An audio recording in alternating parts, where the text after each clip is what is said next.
Thunder can have as many as 13 picks over the next 7 drafts. I've got parade correspondent Greg Cody here. He's sunburned. Ugh. I can't remember the last time he was this sunburned. You're not exactly bronze, but you're a very dark pink with a lot of makeup over it that makes you look brown. Well, thank you. I was tomato red yesterday and didn't even realize it until I got home, and other son Michael and his new wife came over for dinner, and I opened the door to let them in because Michael keeps losing his key to my house, and they're like gasping at what I look like because I was completely red. If I take off my glasses, I had the raccoon face, and I'm not used to that. I spent 3 or 4 hours in sun that was hotter than a $2 pistol, and I just couldn't. I didn't use sunscreen. I wasn't prepared. How did you not know, as a lifelong South Floridian, how are you an amateur around the sun? I will tell people that Greg Cody has been known on occasion to vacation in a way that takes him out to Hollywood Beach, where he drinks so many beers that he just falls asleep in the sand and then wakes up in the morning. Yeah, Fort Lauderdale Beach. Also generally. sunburned. Right. I don't think I've ever seen my dad put sunscreen on. Yeah. Because you've had me and Michael, redheads, that like we go out in the sun. My mom's like, she worries about us. I don't. Do you wear sunscreen? No, and I'm not bragging because people should, but unlike yourself and your brother and your mother have what I would call fair complexion. Right. Thank you for pointing that out. Redhead complexion. Well, you're leathery. You're reptilian. I am. Thank you. Yeah. You're right. I have the skin of a crocodile, and I'm naturally bronze. So I don't consider myself sunburn, but I did in this case. You're not naturally bronze. You're closer to naturally pink. Not as pink as I don't think so. No. Come on. I have a dark complexion. Yeah. Does he? Yeah. No. What? No. No. Not darker, bronzer. Naturally bronzer. Yeah, I think Billy's right on the like mark. the skin of an alligator, some say. Yeah, right. Reptilian. Show us your right arm right now. Bad arm week? Is it a bad arm week? Yeah. Well, it's not his fault. He was thrust into the sun. Oh my God! What is that? What happened to your arm? Did you fall down? No. It's scarred, is it not? No, it's not a scar. Are you trying not to talk into the mic? It's just a bruise. He has not done this very long. He still doesn't know how to do it. Do you know, Chris, I left here the other day. I'm not even making this up. I left here the other day laughing sort of at the idea of your dad never knowing that we're doing a show around him. That after all of these years, he's so comfortable here that he forgets where the microphone is because he's just fooling around all show. I mean, you'd think you guys are old pals, that you'd just be interested in talking to him about the sun, about his complexion, stuff like that. Like, why does it have to be for content? Right, we're having a conversation here. You know, just two microphone, pals. schmicrophone. Yeah. Greg, you got to be careful, though, with the sun. That's what got Jimmy Buffett. Yeah. You know what? You're not wrong. Mm-hmm. I mean, true. Greg, it's moronic to live here all your life and never use sunscreen. Your skin is not supposed to be that reptilian. Yeah, but the thing is, I'm not a sun person. Like, I'm not like my dad used to lay out on a chaise lounge in the backyard. Wild Bill? Yeah, and personally get sun, you know, and my brother and I used to, you know, call them nicknames that were inappropriate because they we don't need to go there. It's fine. revolved around What would he call it? Let's not American do Indians, that. Native Oh my God! When Oh I my jumped in God. mid-sentence to stop I mean, why? like, I mean, stop! Okay.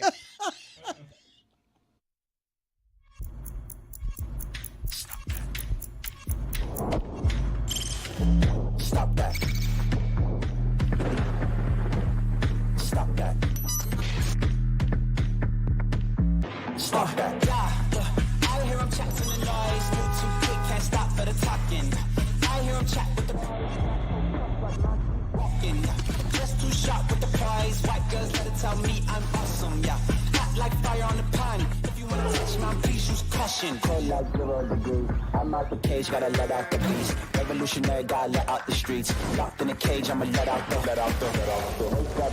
sheets. We came for one man, forget my peace. You take the west, I'll take on the east. I'ma put him in the cage, never let out the. I hear him chat to the noise, move too quick, can't stop for the talking. I hear him chat with the boys, not so tough, but mans keep walking, yeah. Just too sharp with the prize, white girls better tell me I'm awesome, yeah. Hot like fire on the pan, if you wanna touch me, please use caution. Stop that, stop that, stop that. For so many years before the Panthers were relevant, I would love hopping into this time of year, right after basketball, right after getting into the next 2 months of just baseball, and we're going to be fooling around most of the time. That was an anticlimactic final last night, or as anticlimactic as a Game 7 can ever be, because Indiana did everything they had to do to win that series except win it. Like they got 4 out of the 7 games. They outplayed OKC, made OKC play their way, but they lost one of them, the one where OKC made the 3 threes. And so I don't know whether you guys found that unsatisfying as a championship because Halliburton got hurt, and I so badly wanted to see that young team tested at the end. Show me you're a champion, because every team that's ever had a regular season like they had wins the title easily. Like loses 3 times in the playoffs max the entire time because they were an overwhelming regular season team and they were there to be taken. You would have had not merely what is already the best Indiana basketball team there has ever been, but you would have had the biggest surprise in the sport's history in a Game 7 on the road. I wanted to see OKC tested that way, and I end up getting disappointed by that final. But before we do all of that, I do want to celebrate with our parade correspondent here, a sunburned Greg Cody. He was out there for hours yesterday. Did any of you guys go? Did anyone go to the parade, or is this old hat for you guys now? No, I went to the parade. I was sitting right next to Greg. Yes, we were. Are you parade people? I'm not a real – I don't like being anti-parade, but I'm not a parade You really person. give off parade. Yeah. I was I was considering it, and then woke up, and I was like, it's probably going to be hot. Really? Yeah, you So think? I was like, it's far, and it's a bright line situation. Nah, I'll just watch. I was going to go, and then my daughter woke up and was like, I want to go. And my wife was like, I don't trust you out there for 7 hours with our daughter. So we'll just watch it at home. So I stayed home and watched it. I don't do events like that. I don't do things that I can't that I'm not in control. Like I don't do parades. I don't tell you. I don't do it. Well, this team here has already soured on the idea of hiking out to Fort Lauderdale. You want to be in control of the championship celebration? No, like if I'm at the parade, I'm stuck. What if I want to leave? What if I want to go home? Oh, that's right. My car's 1,000 miles away. What if I want to walk through this street? Oh, it's blocked off. Okay, great. I got to go 5 blocks north. Like I don't do that kind of stuff. I don't know what to tell you. I can see what Zaz means because I lived that yesterday. You got a hotel just to avoid driving. Your down wife there. and I stayed at a beautiful Not my wife. hotel. Not my wife. That'd be amazing if his wife and you. Wow. And you. What's going on there? What's a big deal? We're sleeping in separate beds. Come on. Okay. But he's right. When I tried to leave, first of all, I'm moving an inch an hour through a throng of 250 million people. Oh, you're talking about something else. I couldn't take a left to get back to my hotel. They forced me to take a right. Oh, wow. And go down to 5th Street. I'm with you. We've all been there, huh? And then make a U-turn, and it took me an hour. This after cannot be the the way we event. talk about this. This is great. What road did you make a right at? Where were you able to make the right eventually? Please keep going.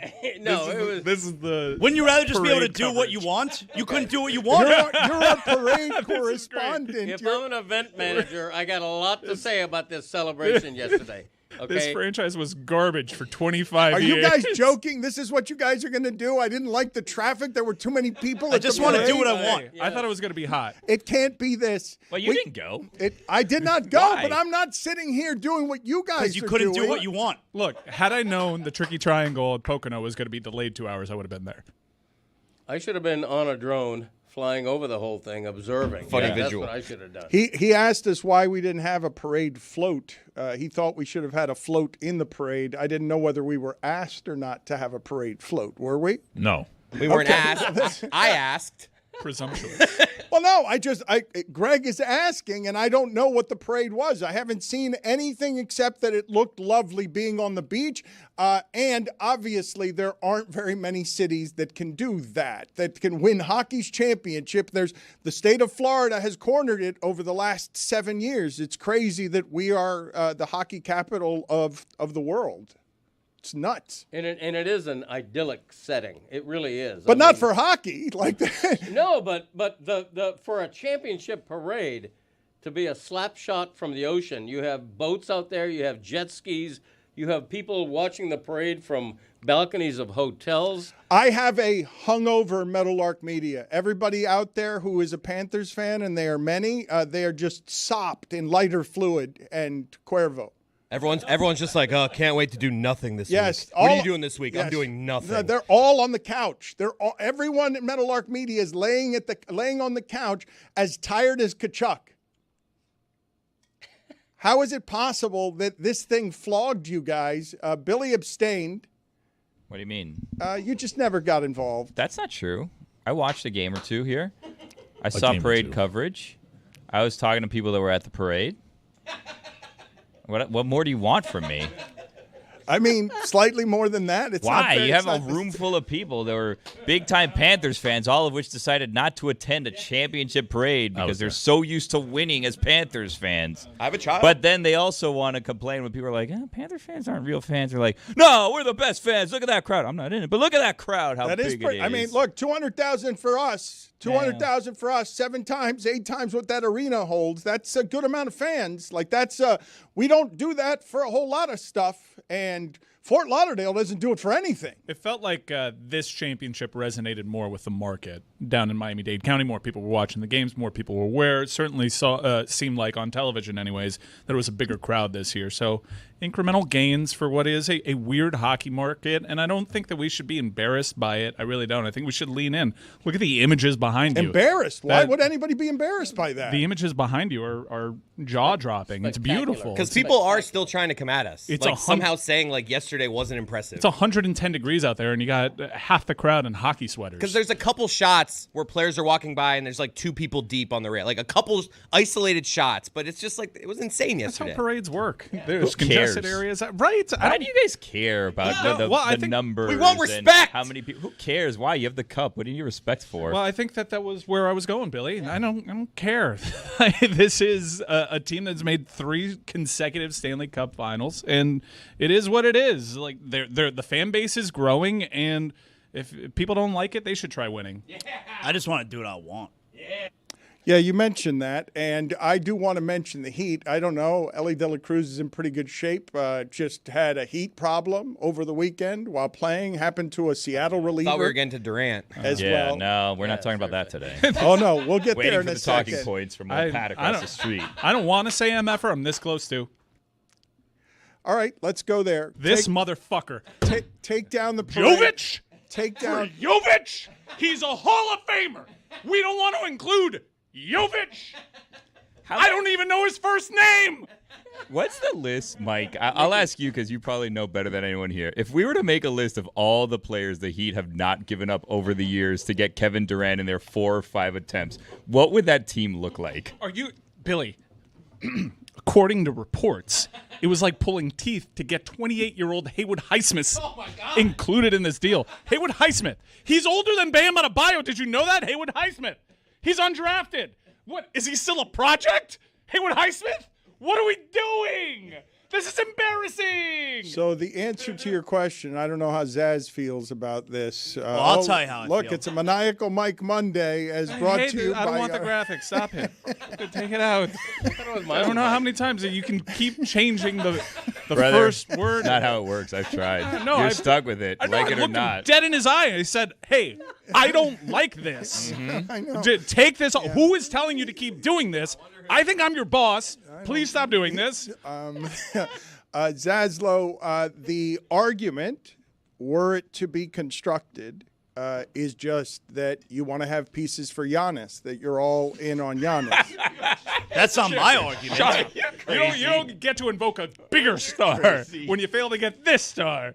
I mean, I don't know if it's about holding out for Giannis. What I do know is You're on another planet if you think I'm about to sit here and get upset that the Heat didn't give up everything for Kevin Durant. Get out of here. Oh, all you right? Heat fans, stop making Jovic everything. No, stop I'm not doing that. Look, if you wanted to, it was there to be had. If First you of all- wanted him, you could have had him. Mike, First how of could all- they be a 10 seed without those pieces? Right. First of all, if I've learned anything over these last few weeks, all these reports out there, no one knows anything. Everyone's report is one thing, Barry and this knows. guy's got another thing, and this Barry guy knows. No one knows Anthony anything. Chang Are you knows. attacking? How Nobody dare knows you? Are you anything. attacking Barry Jackson? And Anthony What I'm Chang. attacking is nobody knows anything. You have direct conflicting reports, okay? But overall, this idea that I'm somehow going to sit here. I didn't want to root for Kevin Durant. If the Heat would have gotten Kevin Durant, great. It'd have been fine to be a better team. They'd still be far away from being a champion. Like, far away from being a championship team. But I'm going to sit here and act upset that Kevin Durant is not coming to my team. Get the hell out of here. Oh, my God. They got you hook, line, and sinker, brother. It has nothing to You do fell about the for it. Miami Heat. And by the way, the initial report was they didn't want to include Highsmith. That was Shams. And then they went into damage talking about? control and There's started no feeding way Barry. that's No, true. Highsmith was in it. Highsmith was in it. It was Jovic, the person. Like that's that much better. There's no How way many a times? reasonable person believes they wouldn't put Haywood Highsmith in a deal for Kevin Durant. I'm sorry. You Oh, gotta I'm use your sorry. head. Oh, I'm sorry. Oh, well, let me tell you something. Every time that the Heat come out against Shams this year, Shams ends up winning that. So if Shams says the Haywood Highsmith thing, Every time it's one time. Jimmy Butler, every time. he's the most reputable news guy there. And then the local beat reporter gives you the Heat spin portion of it. Look, they have failed at least 3 times 4 times. on trying to get Kevin Durant via trade. So this is what Pat Riley does, right? He's always been reputed as the guy that I will stockpile the draft picks and I will get the guy. He doesn't get the guy. Let me ask you something. If the Heat would, let's say they wouldn't include Jovic, okay, and that's why the deal didn't happen, which is nonsense because what they got from Houston is better anyway. But let's say that they did include Jovic and the Heat acquire Kevin Durant. Where does that put the Heat? Where's that put him? Where's that put him? Where's that put him? More interesting. They're definitely more Cares interesting. about more interesting. I think they're better. Cares. You don't think they're better? Of course they're better, but what does that mean? Oh, they're like all the right. 6th best team in the East? I Who don't- the cares? Where's that put him? What is this argument? I don't know. Where's it I put don't him? know. Better. Where's that put him? Better. It makes them the better, whole which you idea of a admit. So trade. I don't. We'd like the team to get better. Great. They'd be 1 seed better. Oh my God, that's so worth it. Great, it's worth it. So keep all of the assets so they're sorry. one It'd seed Be worse? 7th instead of 8th. Great. Right. I don't know. What? We're gonna keep Yeah, be holding on to 7th instead of 8th. Hawkins. Okay, but maybe something else comes up that's more worth it. Oh, Who the please. hell needs to be 7th in the How Eastern many Conference? of these are going to Who come and go? cares? How many of that's these are going to 10th? come and go before you stop baking that into your plan for the Oh, upcoming there season? was a play-in. They made the 8. All right. Yeah. And incidentally, that play-in ended up, I can't believe I'm saying this, happy to announce that Zaslow had a contract clause in our CEO's leaving that got past people. That's right. And now, because the Panthers won the championship, he's got bonus contract time with our show. It's kind of like Anthony Carter, but the reverse, you know? Yeah, so now we're stuck with him for a while, and he's more Heat homer than the rest of our Heat homers. I want to stop all of you, okay? Please stop doing this to an all-time great just because he played during LeBron's time. Yes, Kevin Durant is 37 years old, but he's coming off 3 straight seasons because that jumper is as pure a thing as there's ever been, and he'll be able to make it till he's 50. He's coming off of 3 straight seasons, over 50% from the field, over 40% from 3. Nobody's done that. And I understand you could criticize it all you want. Legitimate star, legitimate economy, and just because he's the 2nd or 3rd best player of this era doesn't mean that any team wouldn't be happy to have him. And incidentally, the team that had him last night might have won the championship because Indiana just needed a veteran. They just needed somebody to give them something at the end of that basketball game to change the balance of power in that league because OKC is now architecturally in a better position than everyone else. But this is 4 straight failures on Kevin Durant, who wanted to be here. There any number of times Kevin Durant wanted to be here. The time that the Heat was closest, I've told the story before, it's when he went to Golden State because they said, we'll make the game easier for you here. You'll play. They're asking you to do too much at OKC with Westbrook and with Harden. They're asking you to do too many things, and we can open up the floor for you. And he took that and went to Golden State. That's the closest they ever came. They never thought They never thought they were going to have the picks to get into this because the Kevin Durant conversation goes back with the Heat a couple of months, and picks is what he ended up going for, and Houston didn't even have to give up. Like, that's a better offer than what the Heat had, but Houston didn't have to give up its prime stuff in order to get him. Not its top future. The closest I think they came, you have your reporting, Kevin Durant thought he was coming here when the Nets dealt him to Phoenix. Ishbia made an owner-to-owner phone call and outdid Miami's deal. He just strolled into the league and took Pat Riley's lunch money, and he got the player. Now, retrospect, bad deal because they made a series of other bad deals around the team, and now here they are trading Kevin Durant. And the hardest thing to do is get the cooperation from the superstar. Have the superstar ask out and ask for Miami. And why I think it's foolish to bake into your plans like, we're going to get Giannis because he's playing ball. He wants out, and he's listed Miami. The last couple of times the players have wanted out, and they've listed Miami. Kevin Durant has listed Miami 3 times, and Pat Riley has failed. Stop making this your business model. It is not sustainable. So if I were to ask you, and I would have liked to have Kevin Durant in a Heat uniform as well, he would have been their best scorer. I would have loved to see the punctuation of his career, an all-time great by any measure. Again, please do not disrespect what this person still is as a basketball player. I think we're disrespecting Pat Riley, not Kevin Durant, honestly. That's what I'm talking about. That's what you're talking about? That's what I'm talking What about. do you mean? Pat Riley can't get the stars anymore. That's what I'm talking about. What are you talking about? What are you talking about? Yeah. He can't get the stars can't get or the he can? stars. That's what I'm talking about. Exactly. This is going to end very sad for Pat Riley, right? Not if he gets Giannis. No, well, he's not. So, like, it seems Okay. very apparent this is just going to end, like, however it ends for him, as just, like, a play-in team for all of eternity.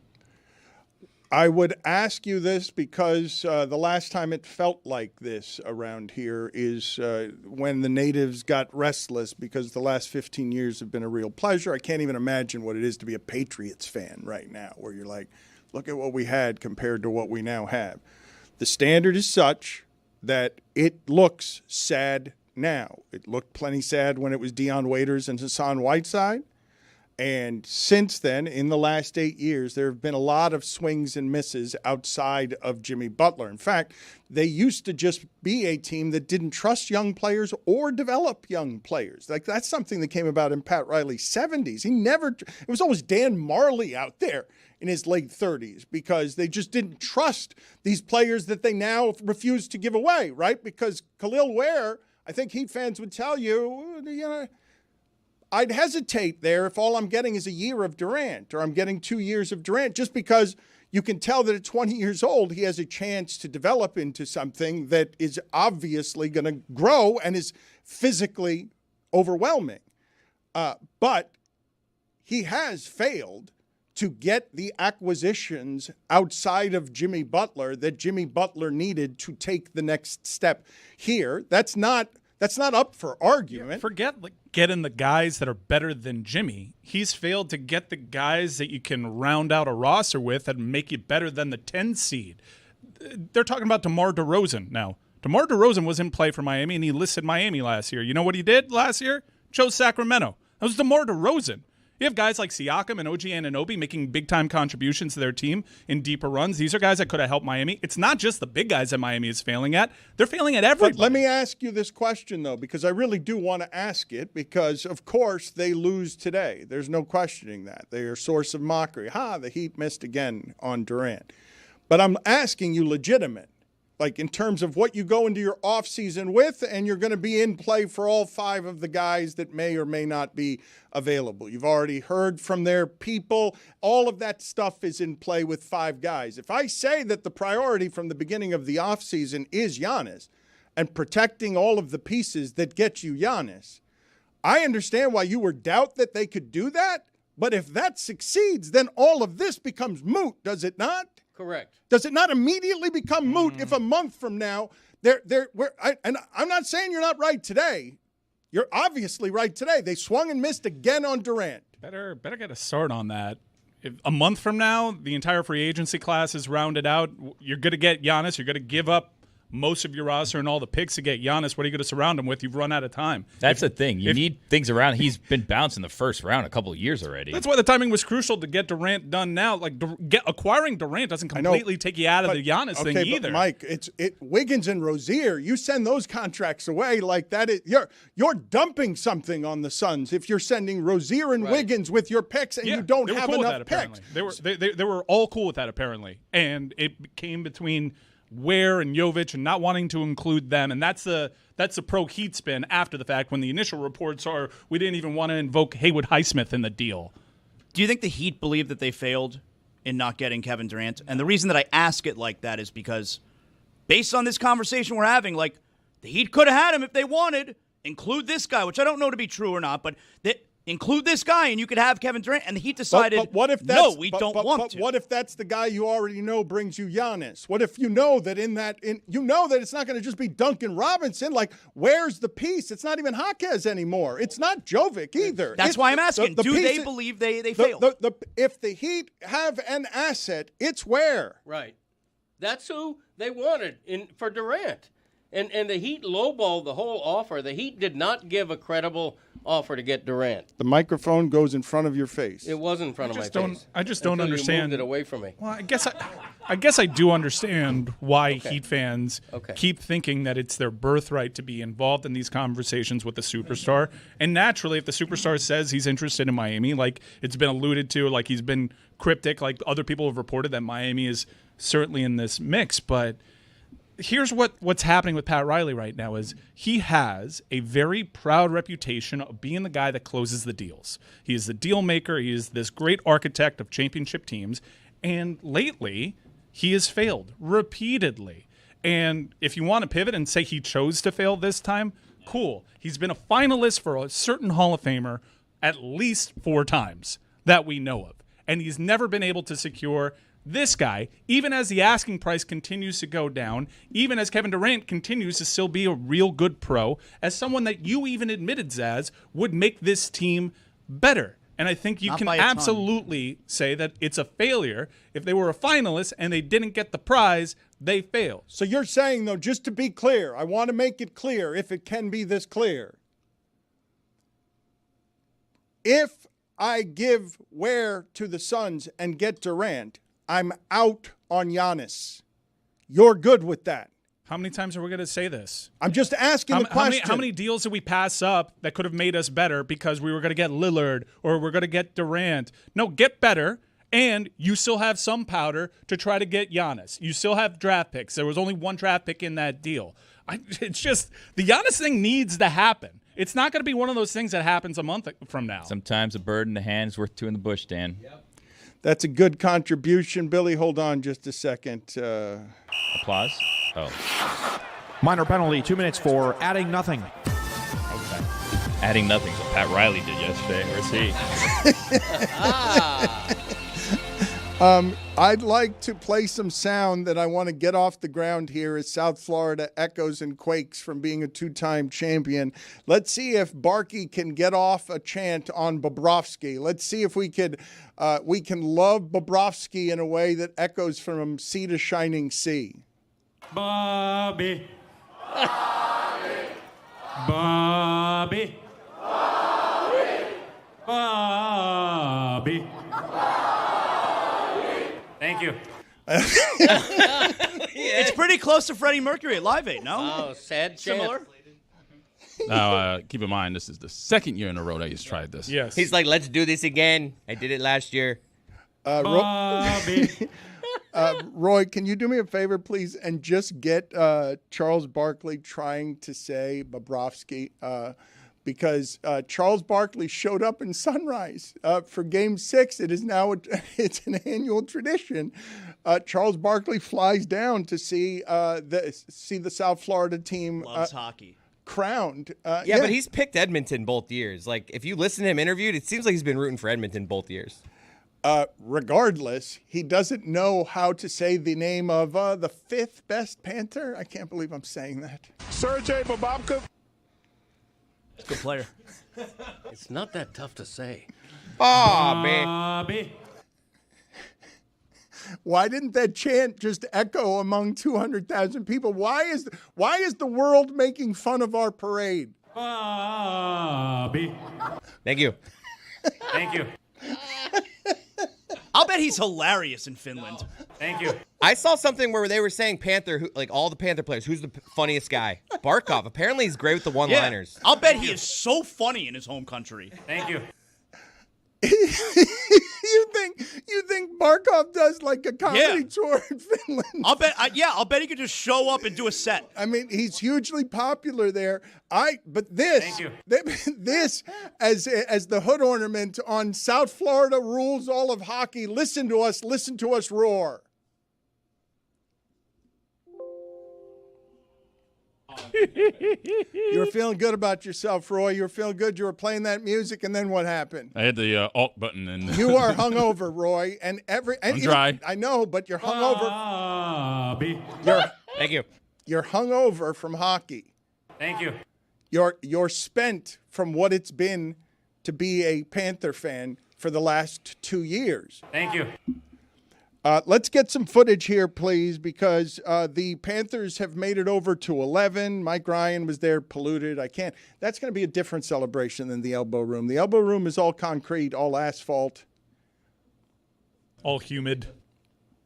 But somehow humid, though, like the concrete sweats, because the Elbow Room just has just Frankie Avalon spring break decay. This is your wheelhouse right here. You know what I'm talking about, though. This area of the country made spring break famous, I think, for America, right across from the Elbow Room. But when it comes to Miami, when the guys come over and party over here at 11, they're a lot looser. Didn't several contract extensions get signed the last time that they partied at 11, where they're just sort of they're doing contract negotiations in public by saying, yeah, I want to come back. Of course I want to come back. Look at this great party here.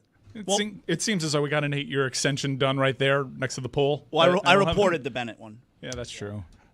Do we have some video of Marchand being hungover? Do we have Panthers are beaten up, right? They have not stopped partying, correct, Greg? What was yesterday like for you as somebody who spent hours getting sunburned over there? The whole team spent the entire week drunk, okay? And that's why the F-bombs were flying on the stage, from the stage. It was not to get sour, but it was a little bit of an off-key note, I thought, because you have a million kids. Oh, stop. No. He did this last year. No, I'm being serious.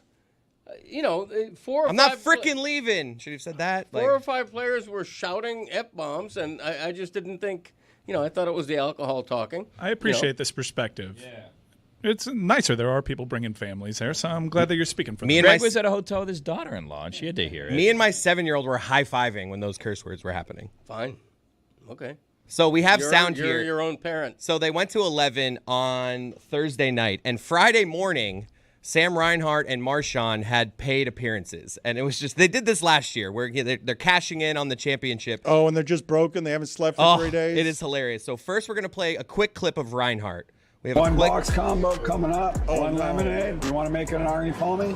He's just hung the bleep over. No, but I mean, you cannot be near Friars in South Florida grilling up fries and chicken tenders. That can't be what you're doing with your afternoon if you've been drinking for 3 days. One box combo coming up. One lemonade. You want to make it an Arnie Palmy? And then Marshy. Is that Rhino? Yeah, that's Reinhardt. What? You want to make an Arnie Palmy? What? Is that what he's saying at the end? You want to make an Arnie Palmy? He's broken. He's physically broken. One box combo coming up. One lemonade. You want to make it an Arnie Palmy? I'm sorry. It's not Sam Reinhart.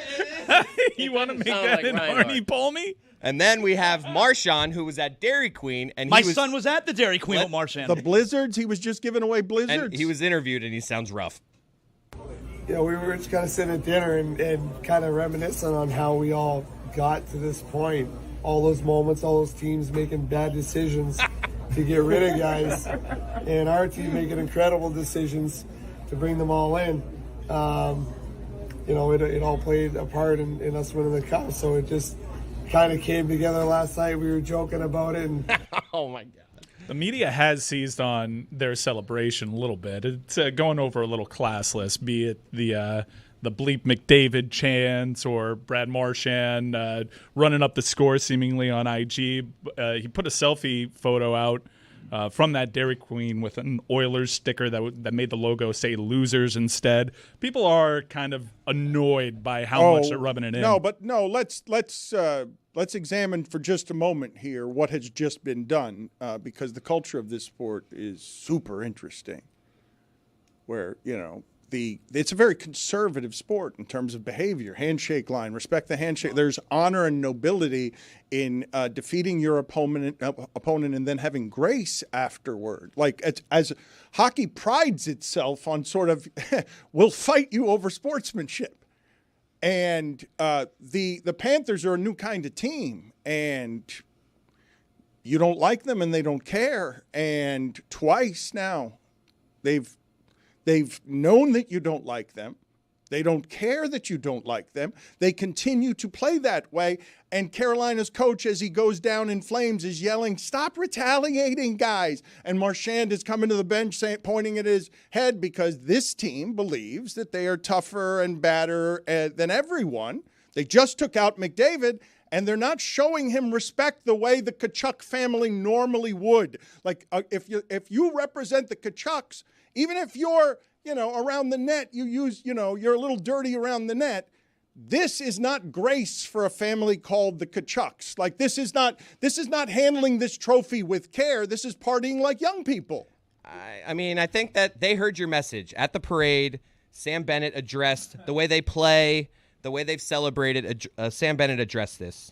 A lot of people they don't like the way we play. They don't like. They call us dirty. They call us nasty. They call us bullies. So no, I would like to take this time to apologize to absolutely no one. We're the double champs. We do what the we want. Yeah, that's not. Let's go. Yes. I love the dismount there. That's what I'm talking about. Let's go. Greg shaking his head. Let's go. Asking for frickin' That's instead. what I'm talking about. Look, it was overboard with the language. I don't care. I'm not being a prude Shut in up. saying that. I've heard plenty of other people say that, okay? People who were there with kids. But I will say this, and I like this about the Panthers. They are a different animal for this sport. And it's not only celebrating the way they're doing right now, but it's being very open about saying three-peat. We're going to win again. This is Tkachuk himself used the word dynasty. They're open about that. They embrace that, the idea that they want to be the first. But please understand, though, that in South Florida, there have only been a couple of things like this ever. 3. I wouldn't say 3, because those Dolphin teams that you're talking about weren't hated by the country or weren't rooted against by the country or weren't unlikable teams. And the 72 Dolphins threw 7 times in the Super Bowl. I thought you meant dynasty. I didn't think you meant likability. No, I'm talking about a team that could create a fan base that is centered around other people don't like us. We don't care. Yeah. There have been 2 previous. Okay, there's only been 2. It's been a segment of University of Miami football, and it's kind of been the LeBron Wade Bosch Heat, but they pretended not to care and kind of did care. The fan base didn't care around them, but those players actually cared. These players are doing something that's different for hockey. They're bringing the beach to hockey. They're proud of the region they're representing, and they're doing so by the elbow room purposefully. Like they're aware of what it is that they're celebrating, and they're in your face. And we have not had that but twice down here, ever. 2 things. I think that is totally in line for a Tkachuk. He's the only Tkachuk to lift the cup, and he's shown you, like, that's how we're going to get down here. His dad was at elbow room with him. And also, I'm done going at Greg for the make overrated stuff. It's not like the Florida Panthers gave way more bulletin board material for Connor McDavid last year after the celebration, certainly this year, be it chanting Connor who, bleep McDavid. He's not necessarily living in their heads because they erased him, but it's almost as if they talk about Connor McDavid even more than the Oilers. going up against the best player of his generation and to shut him down the way that they did, they're not afraid of motivating him some more. They'll take it right to them. They're having a blast, and they know the fact that they went up against McDavid only cements their legacy more. Correct. That's absolutely correct. McDavid is McOverrated against no one except the Panthers. Okay, they are the ones who are causing him not to dominate, to barely be there in the final. They erased him in the final. That's why they had that parade yesterday. McKryptonite. A lot of people are looking at Greg Cody and saying that he looks like Boppy today, that you are so brown from yesterday's sunburn. But before we get to Greg Cody's face, Roy, can you just play the previous sound that we just played that had the trailing "Let's Go," because it reminded me of something. Let's go! Jeremy had something like that where he was trying to be enthusiastic at a Heat game and no one rallied around him. Let's go! Bennett's just so much cooler than Jeremy. So, Let's go! Those are similar things, but just Bennett is cooler. Let's go! Wow, but Bennett's helped by just giant ambient crowd noise, and Jeremy's doing it a cappella. Let's go! I mean, he's not exactly clearing a high bar here. Let's go! Whoa! Congrats, Benny. You cleared the Taché bar of coolness. Let's go! Now combine them, though. This is the sound of Panthers hockey. I want to combine the "Let's Go" with the with Barkey trying to get a Bobby chant off because Let's go! Yeah. Bobby. Dude is definitely hilarious in Finland. Bobby. Thank you. I think it went better this year. It definitely got more people. He led with it. He closed with it last year. This year, he's like, I'm going to open with it. You guys loved it last Goes year. right into material. Yeah. Thank you. It was a callback. He's like, and part of the crowd was like, no, he's trying to trick us again. You hear like some of the crowd go, Bobby, Bobby. But most of them were like, you're not fooling us this year. Bobby. Bobby. I feel so close to him. Like he's trying so hard to connect, to climb over Coca-Cola. Bobby. Thank you.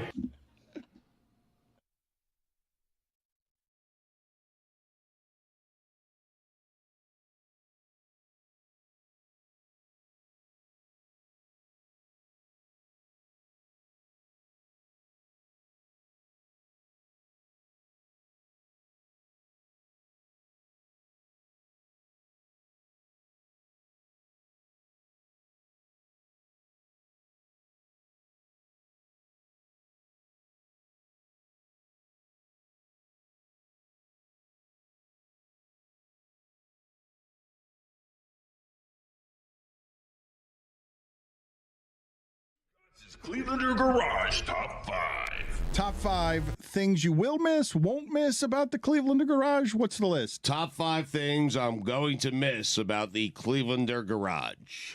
Number 5. Wondering if someone sat in my car while we were recording because the seat settings have changed. It's happened. That actually happened to me. Thank you. Yeah. I've caught people in my car before. Yes, I did. When in 7th Street. Not this one, but the one 3 blocks away. I stumbled upon a woman in my car as her friends were playing Lookout while she was just sifting through my stuff, and I was just like, "Hey, sup?" You guys got to use that lock button. Yeah. Well, that's how I was doing it from far away, like just to scare them away, make them scatter. Here's my theory. If you can still open the door if I'm close enough with my key, and I feel like, but you can't start the car. And I feel like you have to be like literally within arm length of the car. Listen, somebody can't get into your car if that's you're like how quick people move in this garage. Okay, I'm telling you, I'm getting out and someone else is getting in, and I don't notice because there's a cloud of smoke in front of me. Like Indiana Jones. Yep. Pro tip, you leave your doors unlocked. So if you're going to steal something, go ahead, get whatever you want, brother. Just don't break my windows. Oh, wow. Well, I don't remember the details. This is an upgrade for Stugotz because when the original Miami Arena was built, Stugotz went to his car and there were people smoking crack in the front seat of his car. Multiple people smoking crack. I don't know if they broke your window or not to get in, though. They did. They broke my window. They were smoking crack. I saw them from a distance. I called the cops. The cops came and did what they had to do, and I was on my way with a broken window. So an upgrade. The Clevelander garage from the starts in sports and Miami sports, he upgrades to simply people invading his car when he doesn't want them there. Well, I'm just wondering because the settings changed slightly. It's like they're trying to get them back to where they originally were, but I can tell. Number 4. The blood. You're going to miss the blood? I'm going to miss the blood. I mean, I don't know what to tell you. Gives it some charm.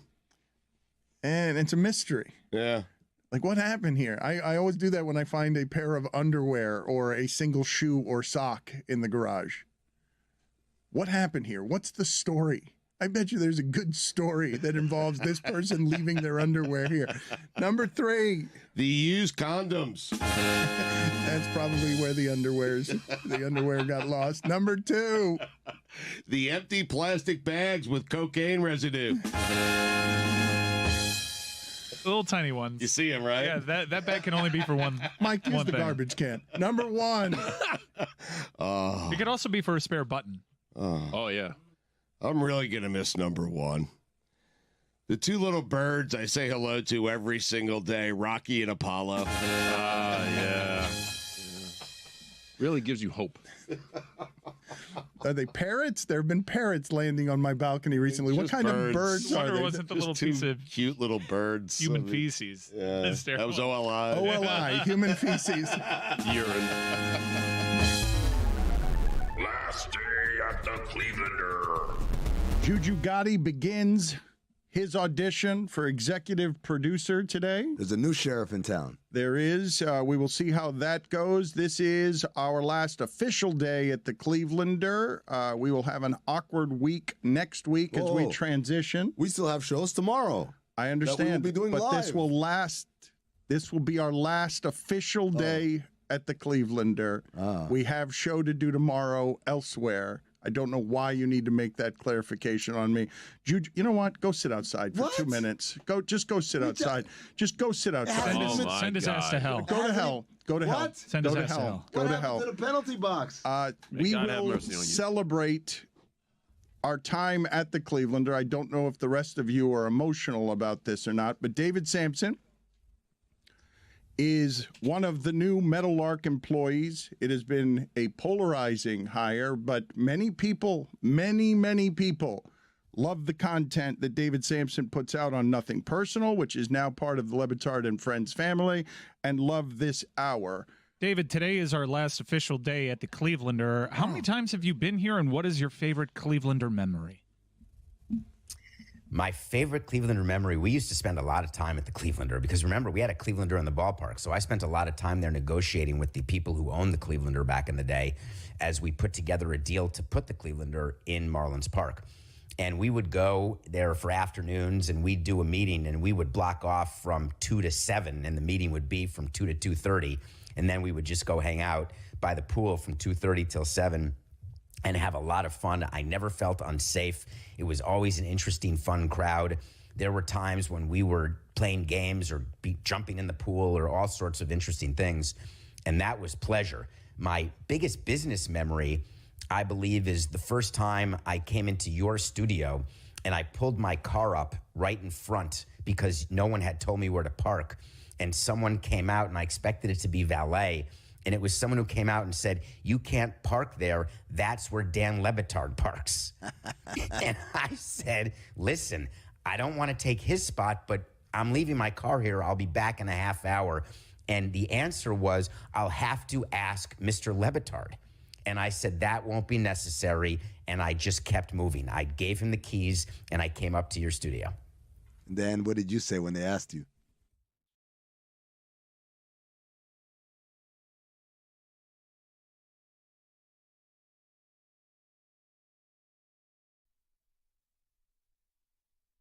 This episode is presented by DraftKings. DraftKings, the crown is yours.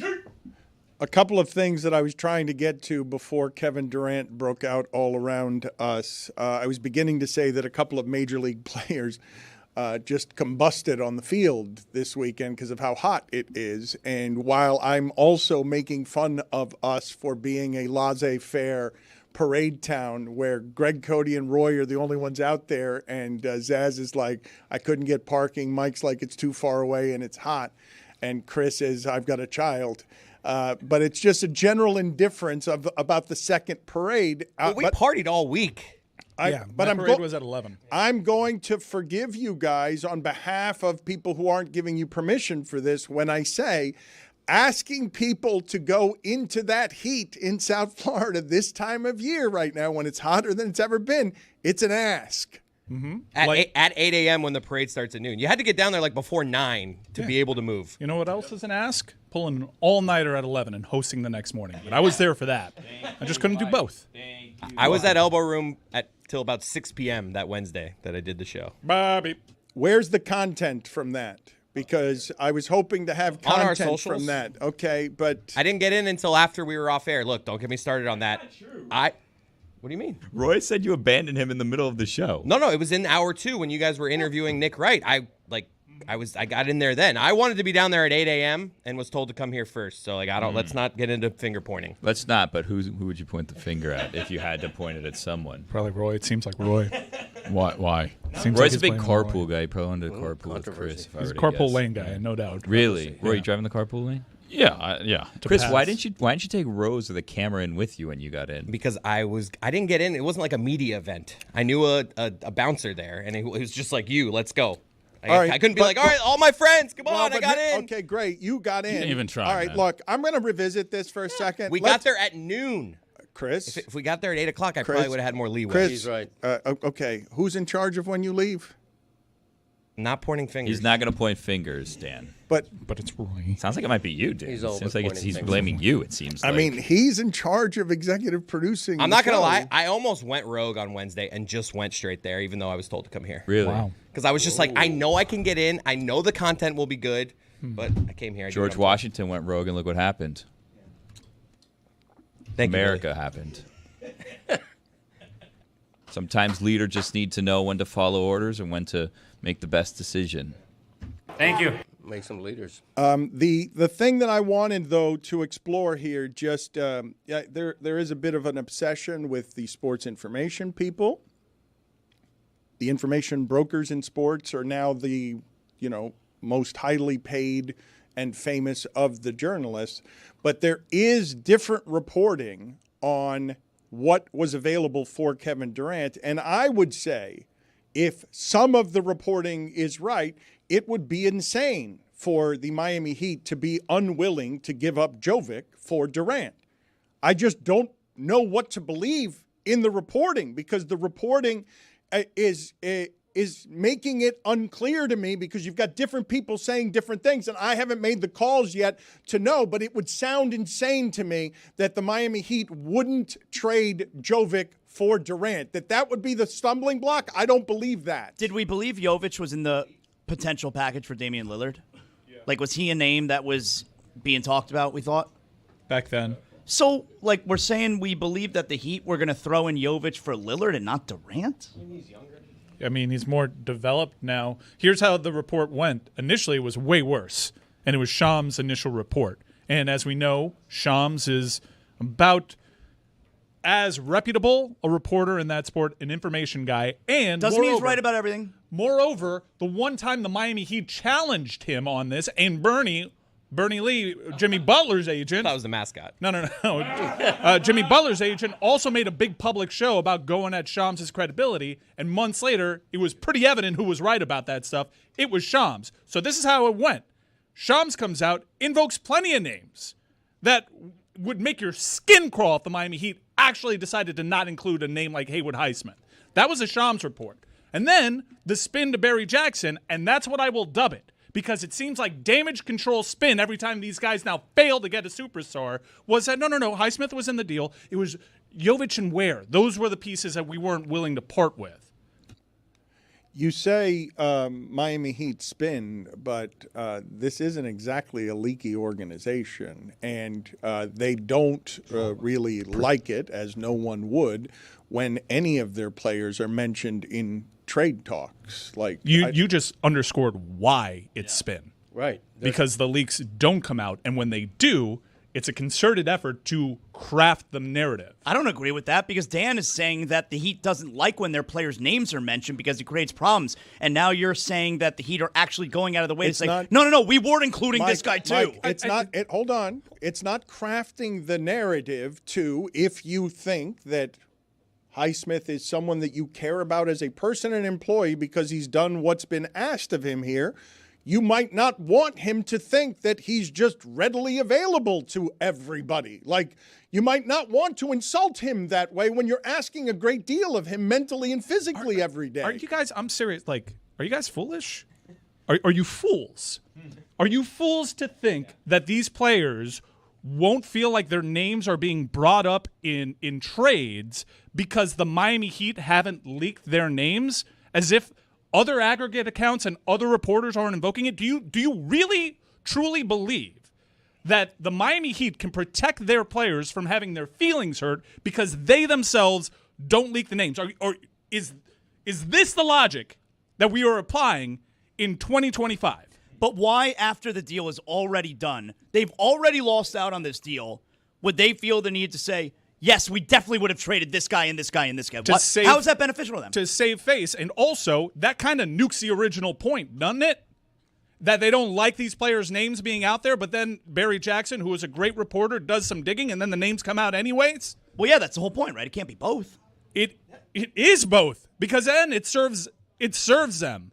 Because everyone is saying, what the hell are you talking about? You don't want to include a 28-year-old Haywood Highsmith who went undrafted as if he's this great project of yours. Okay, he's but a finished product. If we're using logic here, and I'm great with using logic, why would anyone believe that the Heat would not include Haywood Highsmith in a deal for Kevin Durant? I'm sorry, I don't buy it. Because it was reported by We a can keep reputable asking it, but guy. I don't buy it. It's believable. Reporters are wrong sometimes. It's I would believable. know. I'm a journalist. The Miami Heat haven't been able to pull off one of these big deals in a long time.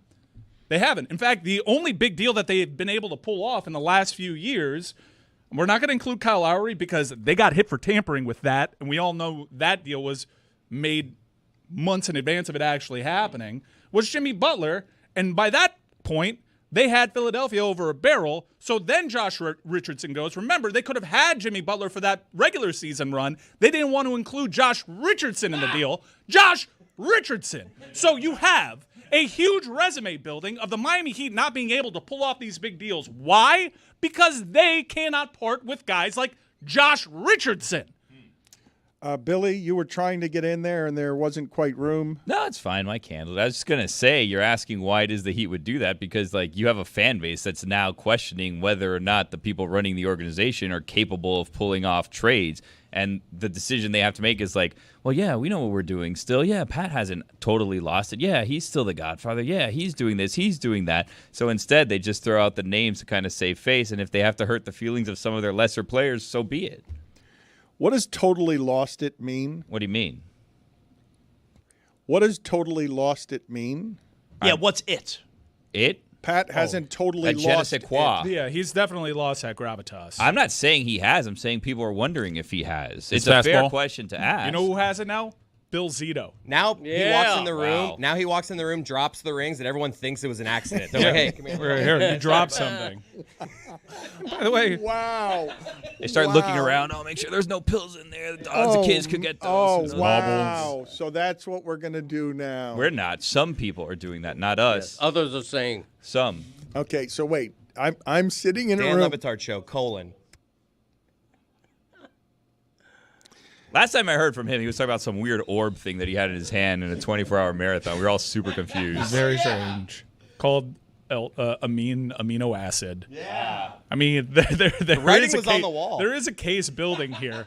Wait a and minute. thank you for Now that you graphic guys- on now South you Beach guys- Sessions. you Maybe guys- I'm washed. You guys are being really disrespectful. Not us. You're treating him Some. like Joe Biden. I mean, he's a similar age. It was spitballed back If here. he's dropping something on the table, is it his marbles? The idea that you guys would now make it so that he's in front of Durant and now nobody wants him to get on his hands and knees because he spilled the rings on the floor, that they've just all fallen to the floor with clangs, really disrespectful of a man. The door swings open. Yeah. It used to be him just like his aura walks in. Now it's like, go sit over there, Pat. That's where you're sitting for this meeting. Man, that's bullshit. People are doing that. We shouldn't. I don't think it's fair, but some people are. Amino acid. Do you know that Pat Riley is basically the same age as Al Davis was when Al Davis pulled out the overhead projector and started going at Chris Mortensen, and everybody was like, man, the game has passed this guy by. He is old. Mortensen. Shouldn't say the game has passed him by. That's not fair. Well, you said totally lost it. I did not. I said some fans are questioning if that's the case, which is why they have to come out and possibly disparage or upset some of their own players. All right, so real quick, just put this on the poll, Juju, at Le Batard Show. What is the best of the blizzards? Because I go Heath Bar Crunch. I think that is the best. And when Marchand, he's making a lot of money as being someone who is the Blizzard King, the Rat King. He's doing well, grabbing at the end of, one would assume toward the end of his career. That's your go-to, the Heath Bar? You know it's the most caloric. You probably shouldn't be having That's why he does it. Pat would say the Great Blizzard of 48. Amino acid. That's why he does it, Some Chris. Billy had a better one. So, Chris, just to be clear, your joke is the reason I do the Heath Bar Crunch isn't because it's delicious. It's because it's the most caloric. Most bang for your buck. That's what I do. So you have me now aggressively going and seeing what has the most calories. You're comfortable making that joke at my expense, just like your dad is comfortable making fun of someone else's age when he's got reptilian skin. If you're going to cheat, you should go big, right? Like, if you're going to have a cheat on your diet, you might as well get as most calories I haven't as had possible. one of those since college, but they're delicious. The real asshole is the person who's like, I'm going to go get a Blizzard, and then looks at like, oh, this one's the healthiest. Yeah. This one is like, I understand. what kind of jerk would no, that No, be? but the caloric delta is like so massive between the Heath Bar one and the next closest. You ever get the chili dog at Dairy Queen? Put it on the poll at Le Batard Show. Do you ever get the chili dog at Dairy Queen? That's my joke. We're a big Dairy Queen family. That's my joke every time we walk in. You getting the chili dog? A lot of the DQs in Miami-Dade County are late to the whole food trend. They're just the exclusive ice cream. We don't actually have the full menu there. Again, one more time, Pat Riley is presently the same age as Al Davis was when everyone You said guys didn't Al give me Davis is any crazy nominees. and old and he should not be doing this anymore. Oreo. That is the same age that Pat Riley is right now. He has crossed the Al Davis Mortensen threshold. Mortensen. Oreo, Dan. All right, so Zaz, just real clear here because Reese's. Billy, oh, those are good. What'd you call me? Reese's. Billy and Mike doing a disrespectful tap dance. No. A disrespectful tap dance on a man who, until the Panthers existed recently, is the only reason we've had any kind of winning in this town for 20 years because of what he built of the Miami Heat. So I'm asking Zaz and Cody as caretakers for local reason and sanity. Mike and Billy are speaking for a lot of the fan base and being just generally frustrated. What? The Heat are always going to swing and miss now? Yeah, I mean, I get the frustration, but my point is, look at what we just watched in the finals. This league is different now, man. It's not, like the Phoenix Suns just got caught doing the thing where let's just get as many superstars as we possibly can and we'll figure out the rest. Look at those two teams last night, especially Indiana. Like, we could debate if Halliburton's even a superstar, period, but then everybody else, they got 7, 8, 9 players. That's how the league is built now, is you have to have a really deep team. The Heat give up all these pieces, and now you have Adebayo, Hero, and Durant. Well, I already told you I don't believe that. All these pieces. Oh, but you're also I gotta say it again. You're also saying that you'd be fine with them doing that for Giannis in like a well, month. well, yes. So it's the Giannis if a the little bit league has better than passed them Durant. by and they're doing it wrong, they do it wrong with Giannis, and it wouldn't so work by full of your it. argument either. Giannis a little bit better than Durant. I'm going on a limb. If they got Durant yesterday, you'd be all in on the I'd deal. been You'd fine say, with it. You'd say, I'd been love it. bull. Oh, get out of here. Where's the chicken? You come in here Where's waving the the flag. Hold on. Where's the chicken? Yells the EP. I don't have it. Hold on. Better not play it for me. Chicken time. You're such a fraud. Not me. Durant. All it cost you was a word, Joe. It's a great deal. Let me tell you, it's a great deal. Good trade. Hey, you can still get Giannis. You can still get Giannis. He hasn't lost his touch. That one chicken sounded stupid. Billy, speak for the Heat fan base. Me? People do think of me as the voice of the Heat fan. It is a good. He's been the voice of reason. In all of your frustration, I try. You've been making fun of swing and miss. No, now. I have not. I've said some people are doing so. If I'm coming and I'm reporting the news to you as I have received it, I'm a man that goes around. I'm a man about town. Not I'm a man fooling that anyone talks with to that people. move. Some people are saying. What do you Some mean? fans are saying. Man about I town. heard. How so? He is fooling people. He I'm thinks not he's fooling people. I'm telling you guys. Listen, you guys are up Pat Riley's ass. If we're going to be honest with you, you guys are not living in reality. There's a cavern up there that you guys are living in. You can't hear what the fans are actually saying. Okay, I'm just telling you what the fans are actually saying here.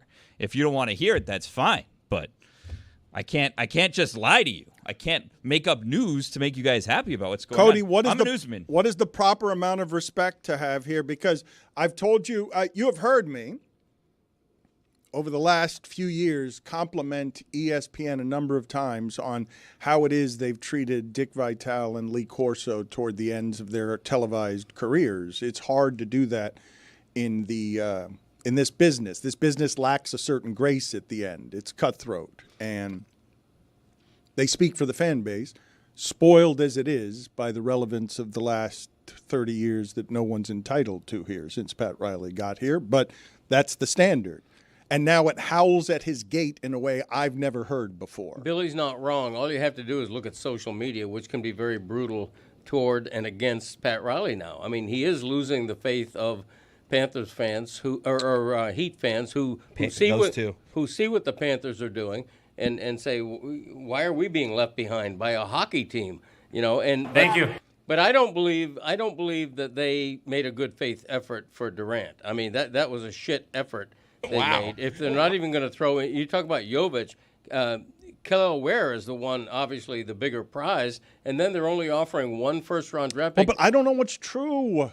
I don't know what's true. So the bad stuff, we just don't believe that. Yeah, we don't know if the bad stuff No, is true. the not logical stuff is what we don't believe. Says you made the argument. Look at the NBA Finals. You need to have deep teams. Well, I look at the NBA Finals. I see a team that traded Paul George to another team, got a bunch of assets, got guys like Pascal Siakam, guys that Miami couldn't get. And I look at OKC, and the whole thing about Heat culture is they're not going to tank seasons. They're not going to stockpile draft picks. Okay, fine. We did it with the big three, depleted our assets. We made it back to 2 finals with Jimmy Butler doing it your way. But right now, the Miami Heat seem about as far from the top of the mountain as they probably ever been. Because even that one year where they got the number 2 pick, you still had a prime D Wade. They're about as far as ever, and everybody else's way is looking better than Pat Riley's way. All right, let me move on to what it is that we did witness last night, okay? Because when I remember where I was when you heard Kawhi and Paul George going to the Clippers. What is happening there? Are the Clippers getting in the game? Going to wrestle? Where were you? Wrestle the city. Yeah, I want to know where you were, man. Away. Yeah. So I was at Las Rosas. Was it a big thing? It was a where were you moment. Were you at a meal? I was home. Say stop the presses. Do you guys? I did not say stop the presses. Why would I be doing that? Did you think you I were was? a writer. Did you think I was in a press room? Do you think I was? No, you won't tell us. Are you of the belief that I was at a printing press? Yes. You were next to the wire. Right, union worker. The last time I heard Billy yell "Stop the presses" is when he was reporting that Daniel Day-Lewis was coming out of retirement. He used the shocker. phrase Yeah. "Stop the presses." That's why he's back again. Oh, he didn't actually retire. Right. Who knew he retired? Exactly. Yeah. Anyways, where were you? Stop the presses. Sounds like he doesn't remember. Where were you on that fateful night? Where were you? Dan's saying stop the presses. He doesn't want to answer this question. But you remember where you were. Where were you? Yes, I was. could at just lie. I was at the Clevelander. Yes, I could just lie. Thank you, Roy. You're welcome. But I do remember where I was, and I assumed that I didn't think I was saying anything. I know you guys were quick to seize there, but when Kawhi and Paul George were traded, I feel like a lot of people remember that was a lot of picks, and it was signaling a change that at the time I don't think any of us had, hey, and in a few years, Paul George will not have gone very far and his body would break. Kawhi Leonard would have had his body break. Number of different bodies, including one last night, have broken during these playoffs in the pursuit of this thing. And here's OKC with the most valuable asset you can now have in the futurized elements of this league, which is, we can lock everyone in for 7 years at a fixed cost where they can't leave OKC because we can game the system by having all the picks and just create this frenzy because we've got an MVP and we've got a team that was actually too young to win the title. Like that team was great, and that team's youth showed throughout all of that final as Mike's sitting here pining for Siakam when none of us thought that was the Heat standard when Siakam was available. No, because everybody was doing the thing like, we'll get Bradley Beal instead. Okay, but you guys were too good to even consider guys like Pascal but Siakam because we were chasing the next rail. And now you look smart on Anunoby, and you look smart with perimeter two-way players, and yes, the league changed, and I will forgive an 80-year-old man who has revolutionized the way that the leagues change, has gone from throwing in the post to the center to three-point basketball, and then there was another shift here, and they did not keep up by knowing that Indiana would be good enough with Siakam as their second-best player, when I don't think when Siakam went there that any of us thought it was that. We thought that they would get better. We did not think Indiana was a contender because they got Siakam. It was also a different time in Heat history. They were closer to the success of yesteryear, and they had found that their way of operating was the proper way. I understand why Miami Heat fans fell in love with the way that the Miami Heat do business up until very recently when it was probably time to capitulate, and they probably went a season and a half, 2 seasons too long. It was the right way. But now these are fair and accurate questions. Can we talk, though, about what it is that happened last night? Because I don't want to just skip past a championship in the sport by merely dismissing it as, for me, anticlimax. But it was such a bummer not to be able to follow this entire season of storylines to the end of would Halliburton be able to test them on the road and make OKC earn a championship in a way a team that young normally wouldn't win, even with its regular season credentials. What I was telling you about teams this good during the regular season, all of them whip through the playoffs. They lose a maximum of 3 times the entire playoffs because they're way too good. OKC just won a series where they were a clearly better team that got dragged into the mud, and I wanted to see them have to earn it at the end of Game 7. And as soon as Halliburton went out, and I feel like I'm covering sports wrong if that's my reaction. A champion is a champion. A champion, it's hard to earn a championship. Injuries happen all the time. And just because I was emotionally disappointed that Game 7 didn't provide the narrative I wanted, that series ended and the basketball season ended in a way that felt unsatisfying to me because I wanted to see the MVP have to win it, not go 8 for 27 and be able to score 100 points and kind of win it, but with everyone out there playing terribly. But when you look back on champions, you don't care. Time forgets whether they won a series by a sweep or whether they won it in 7 games. And time will eventually forget that they won this one partly because Halliburton got hurt early in the final game. Nobody's going to give OKC as much credit. And when you say that other teams with regular seasons like that dominate more than they did in the playoffs, none of those other teams were as young as OKC. They were learning on the fly how to win, and they did so with an asterisk. The Halliburton asterisk is going to be there for a little bit. Not really. It doesn't matter. Kawhi won the one in Toronto whether Golden State was hurt or not. Yeah, Kawhi won the one in Toronto. Right. Yeah, So- but Kawhi also did so without being able to have 2 feet leave the ground. Like, look at those highlights. Kawhi was very clearly injured too. He was fighting through it. And I think you're selling them short. It wasn't just Halliburton. Yeah, the injury happened earlier in the series and he had to tough it out. But Denver was injured.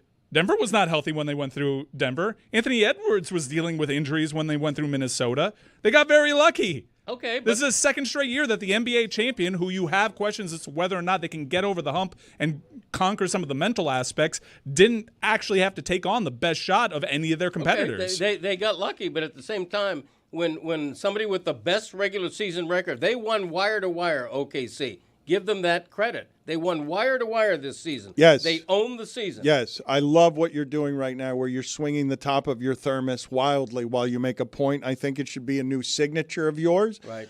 3 players tore their Achilles here. Mike, you have this way of just saying tough it out, grind it out when, like, that's what it looks like when you're ignoring your body screaming and looking in game 6 like your body's healthy when it's not healthy, and then other things start breaking. I'm saying tough it out, grind it out because everyone does this year. I'm just highlighting the fact that for the second straight year, the NBA champion has had a stroke of good luck. Now, you need some good luck, but injuries to the team's best or second best players. You saw what happened with Aaron Gordon. You saw what happened with Anthony Edwards. You see what happened with Halliburton. These are footnotes, much like the Celtics last year, who kept having the favorable luck of running into a team that had an injury to the best player. So, but I do want to talk about the Achilles thing, because this used to be a rare injury in the NBA. It used to be a death sentence. It's a rare injury in all sports. And it's not happening to random people now.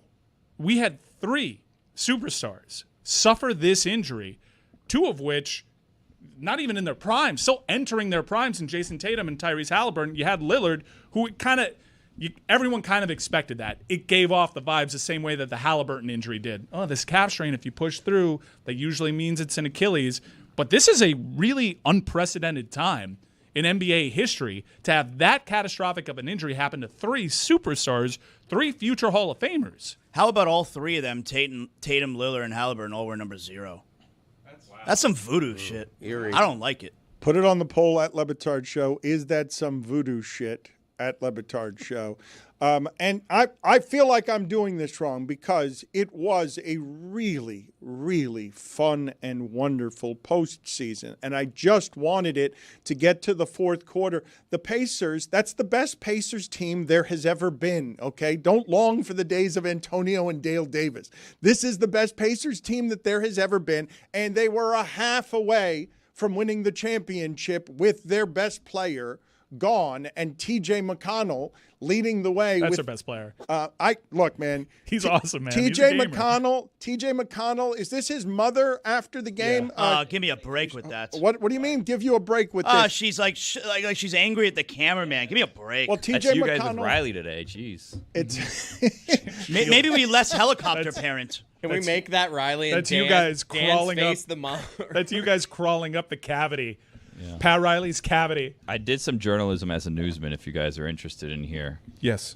So I looked up. Adrian Wojnarowski reported the Paul George trade to the Los Angeles Clippers Saturday, July 6, 2019 at 1:55 a.m. If that helps. Yeah, that's why I was jog at any Las memories. Rosas. I was at an afters. I said I was at the Cleveland. You were at the Clevelander at 1:30 in the morning on a Saturday? Using that room you were in your office? Using that room they gave you? Very hard to believe. Yeah, the concrete sink in the room. Yeah, That room what I was wasn't that using. bad. It was That's cool. nice. Went up there to take a couple The poops. one balcony in the whole hotel. They're like, you can have this one. It was right over the stage. It'd be great if there was like a Mardi Gras themed party at the Cleveland. You just kind of toss things out How'd you there. get the one balcony? The parade that I do like is the Mardi Gras parade. It's the only one of the parades. Put it on the poll at Le Batard Show. Better parade, championship parade or Mardi Gras parade? Greg Cody has been the lone voice shouting through the curse-soaked din, saying, watch the language, boys. Watch the language at the parade. Watch the language at the celebration. Let's tone down the language at the party. It was fucking ridiculous what they were saying on that stage. I mean, seriously. To Greg's point, individually, that Sam Reinhart clip, that Sam Bennett clip could be iconic if it wasn't so diluted by all the previous F-bombs. You take the power away. Every parade has a good F-bomb in it. You take the power away from the F word if you keep using it time and time again. Yeah. Thank you. Mike's not wrong, and I'm not a prude. I'm the opposite of a prude. Yeah. But I thought... Put that on the poll. And I was the only one... Roy was there. We were the only ones there to actually see how many young people were in the crowd. What's the opposite of a prude? That's like a slut, right? That's the thing I was just going to ask. A flapper. What does that mean? The opposite of a prude? I don't look at you and say, that's the opposite of a prude. I look at you and I'm like, that guy fucks. Yeah. Yes, exactly. Yeah. Exactly what? I curse? Yeah. No, but that's not what we were talking about. Yeah. There's only been twice in this show's history where I look at a guy and I'm like, That dude fucks. Yeah. It's you and Jason Benetti. Thank you. I write in cursive. I do. I curse. I write in cursive. Okay, you know what? Why are you making fun of me for not wanting my local team to use so many F-bombs in their I'm making fun of celebration? you for a couple of different reasons, but the primary one at the moment is you saying you're the opposite of a prude. Now, last time you were in here, you had your pinky ring, and I said it meant that you were open for business, and I meant what I said. Bump, bump. To apologize to absolutely no one. The opposite of a prude, Chris. I want Jason Benetti. What is the opposite of a prude? I want to know what it is because this is not what I look like. This is not what it looks like right here. Like I don't know why you would go to the lengths to say I'm the opposite of a prude. Well, because anybody who objects to athletes using the F-bomb. You to the mic. What do I do? The mic's right here. Let the mic come to me. He's been frustrated all show by the fact that you have not once spoken into the microphone as a professional broadcaster. This is why Zaslow gets so frustrated with you. You're a professional broadcaster. Loose. He'll start right here and then he'll fade. Like, what are you talking about? I'm having a conversation here. Zaz, please critique Greg Cody. This has been a frustration of yours as someone who loves the audio experience. Yes, have some respect. It'd be like if I got to write a guest column in the Herald and I wrote it in crayon. It's disrespectful. It's coming from Zaz, that means a lot. It's like a graffiti artist, He's Go right. on. No, he's right. He's right. He is. How about a harlot? I'm not saying I'm Monet. It's like a graffiti artist doing what? Critiquing Monet. Are you more of a Monet or a Manet? I'm a Monet. Yeah. Yeah. I thought so. Trollop. Monet Davis. Whoa. I'm a journalist. He's not. Now, granted, he's been speaking into a mic longer than I have. You had a Go Panthers thing outside of your house. What's that? You had a Go Panthers sign outside of your house. That my wife asked me to put up. Yeah. And I obliged. I'm not you may not know, I'm not the only one who lives in my house. I have a dog, a cat, and a wife, not necessarily in that order. When she asked me to put up a Go Cat sign, what am I going to object? Because I'm a journalist? No. I'm going to put up a sign. Who cares? The only ones who see it are my neighbors until you mentioned it on a national show. Mm-hmm. You just compared yourself to Monet. Right. I love Monet. I visited his place in France a few years ago. My wife and I did. How was it? It was great. Yeah. You know, the gardens are everything you imagine when you see what his artwork, his paintings mostly consist of. You really appreciate it by visiting his childhood home. European gardens seem so much more majestic than American gardens. That's exactly what they are, is majestic. Yeah. They all have these bridges and the artwork in them, and water and bubbling brooks. So great. Go on. Wonderful. Bridges in a garden. Yeah. Yeah. Yeah. No, it's beautiful. Go to France, look up Monet's childhood into young adult home, and understand why he's so great as a painter. His 1440, if you will. Yeah, that's right, Billy. The Well opposite of a prude is a libertine. Okay, there you go. Can you define that for me, please? Having or showing lowered moral character or standards. That's me. The moral character don't get no lower than me. I'm kidding. You stepped on... Look at me, Luigi. Because you were doing something. Oh, I was mentioning Monet. I can't mention Monet. You were you comparing yourself to Monet when my brother was a graffiti artist? Like, I can't believe what you just did to Zaslow. You hold yourself in such higher regard to what Zaslow is, what you do to what he does? Yeah. Well, we're totally. I'm a journalist. He's not. I'm primarily a writer who Disagree. Who has learned to speak into a mic, and he's a shock jock. And so I'm not insulting him. Neither am I insulting the great Lebo, who I don't consider to be a graffiti artist. Who was closer, Lebo to Monet or Zaslow to Greg Cody? Probably Lebo to Monet. Yeah, I'm going to say that. Respect. Yes. I'm feeling the respect. Thank you. It's not intended for you. It's intended for Lebo. Do you not respect Zaz? I do respect him, but I don't need him to school me. Granted, if I'm going like this and I need to lean into the mic, he is qualified to tell me to lean in. He marvels at how you can be still so unprofessional after all of these years. He thinks it sort of disrespects the medium. It's almost impressive. Well, things must be getting heated because my dad's glasses are getting foggy. Look, the thing. Something's Here's up the with thing. the AC. Here's the thing, and this is the beauty of me. This is why the people who love me love me. I was hoping to hear the beauty of you as I came I'm today. trying to have a conversation here. Okay. I love that you raising your glasses. It's revealed a Zagaki-like farmer's tan. I know. Take the glasses off. Take Take them off. Remove Take them your off. glasses. Take 'em off. And the floor is yours. Take them off. I know. It's All right, terrible. just go ahead. I don't wanna Go hurt. ahead. The floor is yours. Go ahead. Look, I am somebody who wants people to hear me having a conversation with friends and coworkers of mine. I'm trying to go on. We You don't need need that. to keep saying go on. And like that, it. You know, I don't want to be too structured and stilted and have a broadcaster's voice like someone named. Was that your people impression of me? associated with- No, you have the opposite of a broadcaster's voice. I don't know how to take Whoa. Respectfully. No, I mean, From the opposite of a prude. no, I'm being that. From a libertine. And you know what? That's not a criticism. When I say he doesn't have a broadcaster's voice, that's not a criticism. Okay, Chris Whittingham has a broadcaster's voice. Jeremy Taché has a broadcaster's voice. I personally, and I'm not saying I invented this, but I'm one who does not want to have a broadcaster's voice. I want to sound very conversational. That's why sometimes I flail my arms and I drift away from the microphone. People still hear me. If I'm talking like this, people still hear me. It's not a big deal. You make fun of Eric Reed's broadcaster voice. Yeah, he's very broadcaster. Roy, I need you to stop being hungover from hockey, please. Apologize. Like, get it together, okay? I need you to get it together. Sound. We're in the business of sound. Get yours together. Thank you. We've got Cody over here. Look at Monet's house there. That is in the preview. Yeah, it's well not said. on the screen yet. It's Monet's house. Yes. Majestic. Yeah, Okay. I have ascended those green stairs. Have you? Yes, I have. Okay, We were there. excellent. It's a stupid looking house. It's gorgeous. Just gorgeous. There's a bunch of shit growing on the house. They should probably cut that. They're intended. Get a gardener. Please. Yeah! Greg is king and you're his peasants, me maximum.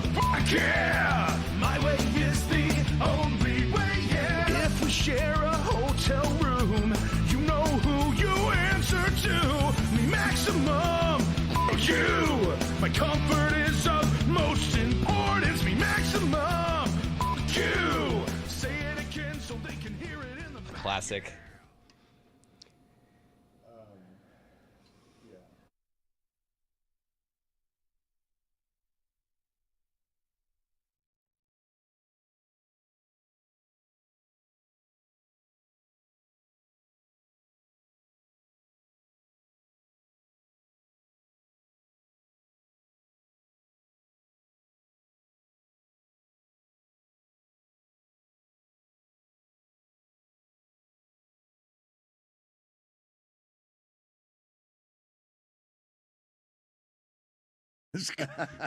Get off my plane. The fourth time that I was there, I dealt, when I was there for a couple days in a row last year, and I had to deal with the garage. I had never been in that garage. And it did not seem like a professional outfit that I was a part of when I had to deal with getting from the garage to your studio through 4 back doors, a kitchen, and then up 2 flights of stairs. It's like Goodfellas.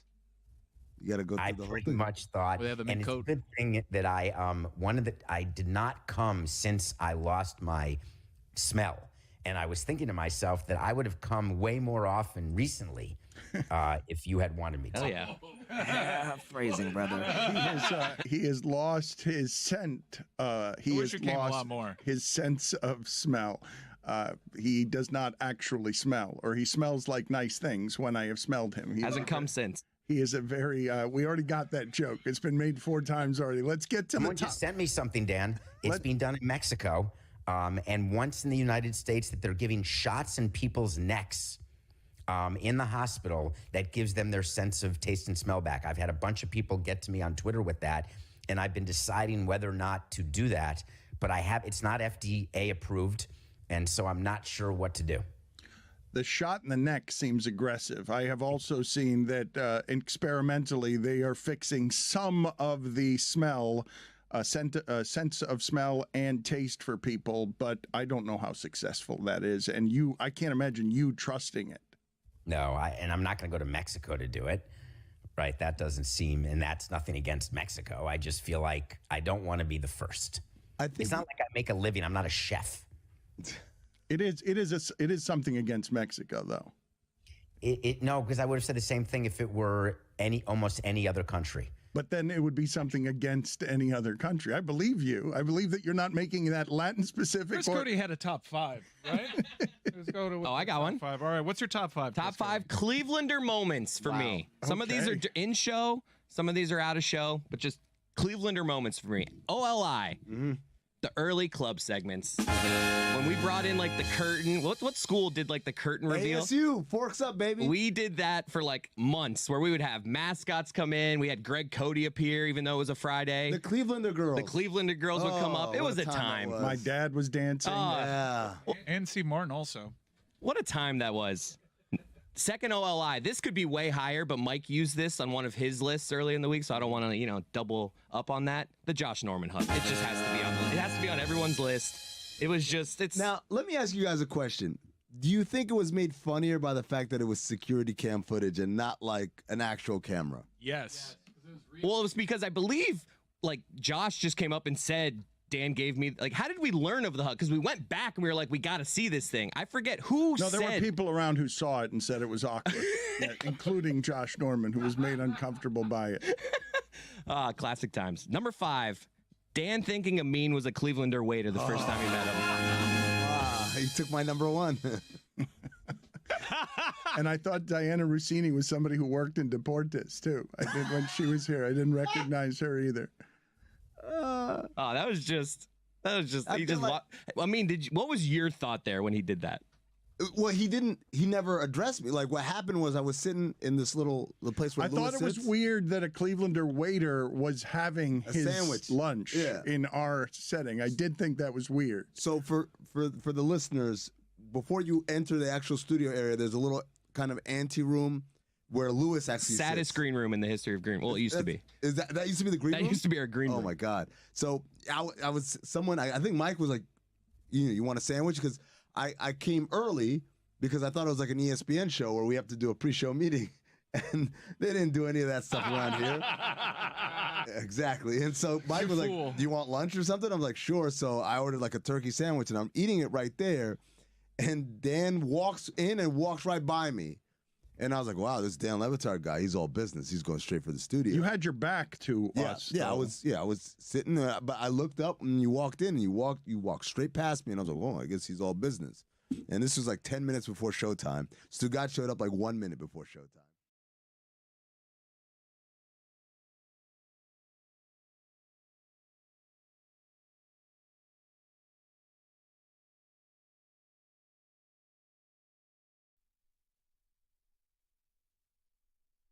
Game time is coming through big for the FIFA Club World Cup. Don't I know it? I've already used it twice for the big matches here. There was a packed house on Friday for Bayern Munich Boca Juniors. Those Boca crowds at Hard Rock Stadium have been incredible. Right now, Game Time's got a 10% off exclusive on zone deals. Yeah, the good seats. For all the Club World Cup matchups, you're talking world-class teams, high stakes, and now less money out of your pocket. You get that all-in pricing toggle right there. You click that feature. There are no surprises at checkout. You get virtual seat views, so you know exactly what you're getting into.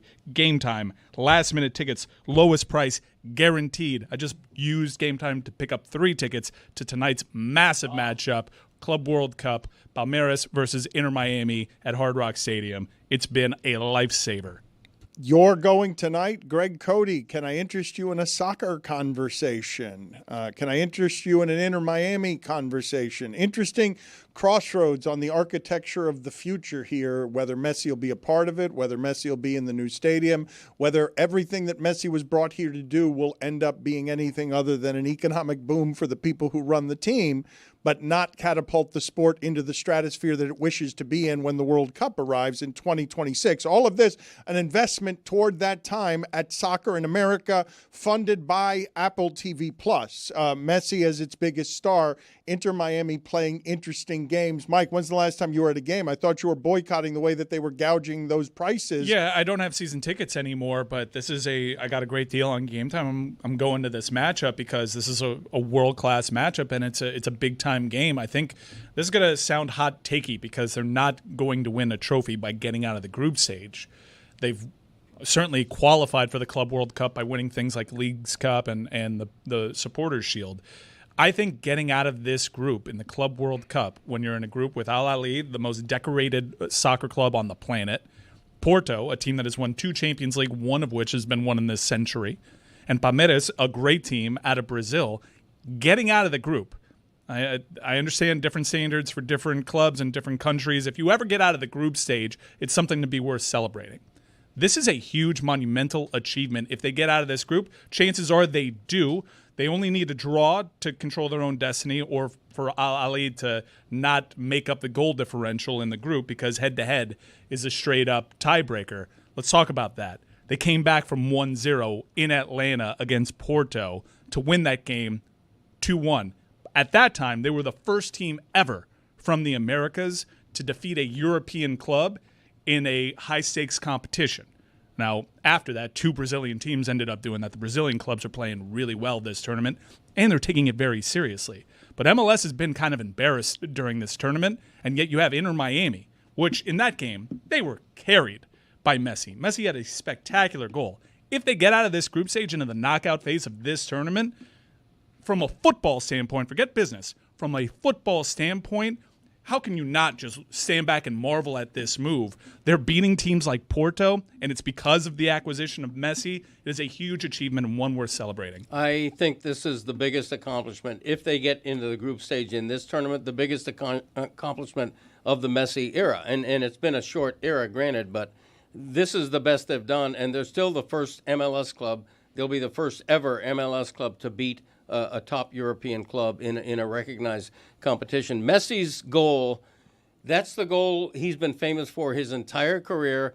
Goalkeepers know it's coming. It reminds me of one of the first goals he scored with Inter Miami in the Leagues Cup match that introduced himself to South Florida. And he's been scoring that his entire career. It's always brilliant. Goalkeepers can never stop it because it's unstoppable. Where his left foot kicks it, curls it right into the upper right corner. What are the other things? What are the other things like that, Monet? Since you mentioned Monet, I don't know if I want to go to the graffiti artist on this, but what other things are like that in sports where you're looking at a signature genius and you're identifying his signature genius with one whistling kick that is an unstoppable thing because of how much curve he puts Steph Curry has a couple of them, impossible fadeaway threes and that really top, almost parabola-like layup off the top of the glass. It was Kareem, right? Kareem, yeah, with the hook shot. There just aren't very many where you remember them like all-timers with their all-time moves. I have to do this on delay, though, and forgive me for this. Greg, you said very matter-of-fact in the last segment, the beauty of me. Yeah. The wonder of me, really. I'm kidding. No, well, I'm a modest man. Okay. This is all for show. No, but the beauty of me is what? You continued during the break to tell me what the beauty of you is, and I thought you should share it with the audience. Well, look, the beauty of me is that I am just having a conversation here, okay? And I'm including the listeners in it. I'm having a conversation here. I'm in a room with a bunch of friends and coworkers. I lose track of the fact that I should be leaning professionally into a microphone because we're just talking. Okay, when I'm having a real-life conversation with real-life friends in my home, I'm not looking for a microphone, and neither am I looking for a microphone right now. And the beauty of me is that I think people can relate to that, okay? I don't want to have a professional. I don't want to be speaking like a broadcaster. I'm not talking about... Is that your impression of me? Yeah, well, no. No, you don't have a broadcaster voice. You're the He told opposite. me, I've yeah. already said you're the opposite. Yeah. Okay? You're more like Mike Francesca. Yeah, he's right. Francesca. Yeah, Whatever. that's not an insult. Eric Reed is the broadcaster whose voice you mock. Glenn Rice from the 3. He's got 5 3-pointers today. I want to say 5 out of 7. I want to say that's Boom. what he does for only Eric Reed. That's what he does anytime he hears any broadcaster. A baseball game could just be like 2-1 count, and he'll just be like, and it's a 2-1 count. It's Shekin and Shevin from the 17. Al DeRogatis used to be one of my favorites because he'd always speak like this. And I don't want to be that guy who has that broadcaster voice. I'm a regular guy having a regular conversation. You're taking this the wrong way, Dan. Like, you're making this as though Greg's some sort of unprofessional broadcaster, when in reality it's a compliment to you. You've created such a comfortable situation for Greg that at times he just feels like he's talking to some friends and coworkers as he continues to describe them. Which I wonder where the line is, like who, if we were to draw a line right down the middle, who falls on the friend side, who's on the coworker side. But we don't need to get to that. No, let's do that. We don't need to. No, you know what? Let's have you host the game show right now, friend or coworker with Greg Cody. No, I'm not going to do that. I want you It's to bring. basically, if you were invited to his 70th party. I want Greg Cody. I want Billy to host the game show, friend or coworker, with 3 or 4 people here. I would like to do that before the end of the show. But for the moment, I'm going to penalize him retroactively here. I was looking for this, and for some reason, they took it out of the studio. Greg Cody, major penalty, 5 minutes, me maximum. That's a penalty? Yeah, you're going to have to go. Why is that a penalty, me maximum? It should be celebrated. Put it on the poll at Le Batard Show. Should Greg Cody's Me Maximum be celebrated? Just go into the other room, and I would like, Billy, at some point for you to host the game show. I'm ready right now. Oh, you're ready to do it right now? Well, I don't have any imaging or anything if that's what you want, but I'm ready. Okay. Oh, we got a song. No, we've got a song already. Well, we need to get everybody mic'd up in the other room. We got to do however it is that we're doing this because we are doing this on the fly. And the thing that I wanted to talk about that came over I didn't even understand what it was. Did you guys watch any of these Fanatics games? Because Tom Brady wins again. It's fans competing against athletes. And is it it's not Michael Cohen. What's the Fanatics guy's name? The guy who owns Fanatics. That's the party guy who has Michael Rubin. Michael Rubin. Thank you. Party guy. Well, he's friends with all these athletes. Oh, doesn't right? he do that white party? He can get all these athletes to a place and get Tom Brady. He has whatever clout it is you need to have. I don't know if you guys have been seeing sort of the power brokering that goes on at the top of sports, but Kevin Durant's got one of these business managers who's with him all the time. And the economy of Durant has a guy that knows how to run business for Durant. Michael Rubin has these relationships all throughout the industry and left the Philadelphia 76ers. This dude is a shark. Like, he's the highest of business things that there are. And Fanatics is a giant, and he's got clout. Like, these videos, these professionally made videos of white parties that have everyone from Jay-Z to Tom Brady at them. Rich Kleiman is the guy that you're talking about with Durant. Yeah, Michael Rubin's always had a huge network, loves posting photos with his famous buddies. What would seem like to be like an antiseptic type of atmosphere for Fanatics Fest. He's manufactured into an event if you're an autograph seeker to go to, and they've done a real good job capitalizing on social media, making it seem like this is a place that you want to be, when the first edition of it was kind of like a lackluster convention. He wanted to make a sports Comic-Con, and I think with more viral moments and years of branding, he'll actually be successful at doing it, which I thought was kind of like a lame concept at first. He left the Sixers and Embiid and parlayed whatever the relationship was with Embiid to. Well, he did that because he didn't want to get caught for tampering with James Harden. Great access beyond the NBA. Basketball ownership was small, given how he's thinking about reinventing money and the game at the top of sports. They have a monopoly over sports merchandising. They've just sealed it off, made it theirs. They dominate sports merchandising now. Everybody has to have a partnership with Fanatics. You guys see the monopoly is going moneyless in like the end of this year. They're no longer printing money. It's going to be an app that keeps track of the money for you. What? Where you scan something, you don't have the paper money anymore. Oh, that's convenient. Now we're talking about, we mentioned Monopoly, and it seemed apropos to sneak it in here because I feel like, Dan, you were probably a big Monopoly guy growing up. I played some Monopoly. Really? I didn't have that as the detour in the conversation because I thought you were interested in this Fanatics competition that Tom Brady won. I didn't Fanatics know that, games? I didn't know that Monopoly is what it is. I learned something this weekend. I'm an onion, Dan. I did not know. You make me cry. I have many layers. Do you? Yeah. Oh, that sucks, though. It's a great way to teach children money, really. Or you can still do it just on an app, And, which is really how money works now anyways, right? Money's Yeah. just an app. if I we're really- wasn't aware that there was a Fanatics game, so I just saw like these It was clips. new this year, I believe. Is that what Cody Rhodes was doing? Because Cody Yeah, Rhodes, terrible that was basketball. bad. Oh, Was it because the horrific. suit was too Very tight? embarrassing. That was a tough look for our fellow Cubans. I don't understand. Like, why does Cody Rhodes volunteer?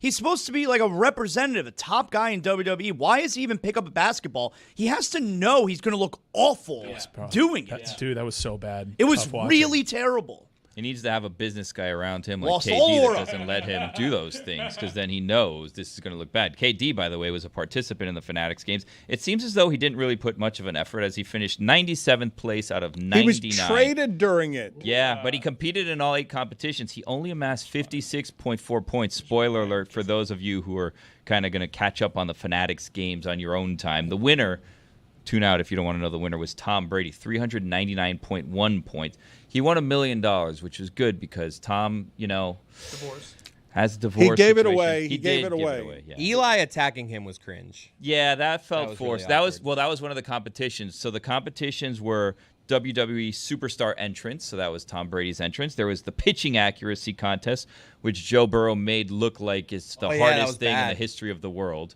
He was hitting the side of the net every time he threw the ball. There was the washer-dryer puck shooting contest. And again, spoiler alert, Gronk won that one with 37.5 points. The QB skills competition, Tom Brady finished second above many active quarterbacks at the time, which is kind of crazy. Finished second, though? The only quarterback that finished ahead of him was C.J. Stroud. Yeah. Rattle off some of the names in the passing that Tom Brady Okay. today just beat. Again, spoiler alert. Spoiler alert. If you're going to catch up on the Fanatics games at your own pace, C.J. Stroud won, then Tom Brady finished second, followed by Russell Wilson, Eli Manning, Jaden Daniels, Ron Cooper, a fan, Matthew Bailey, a fan, Mark Gronick, a fan, then Joe Burrow.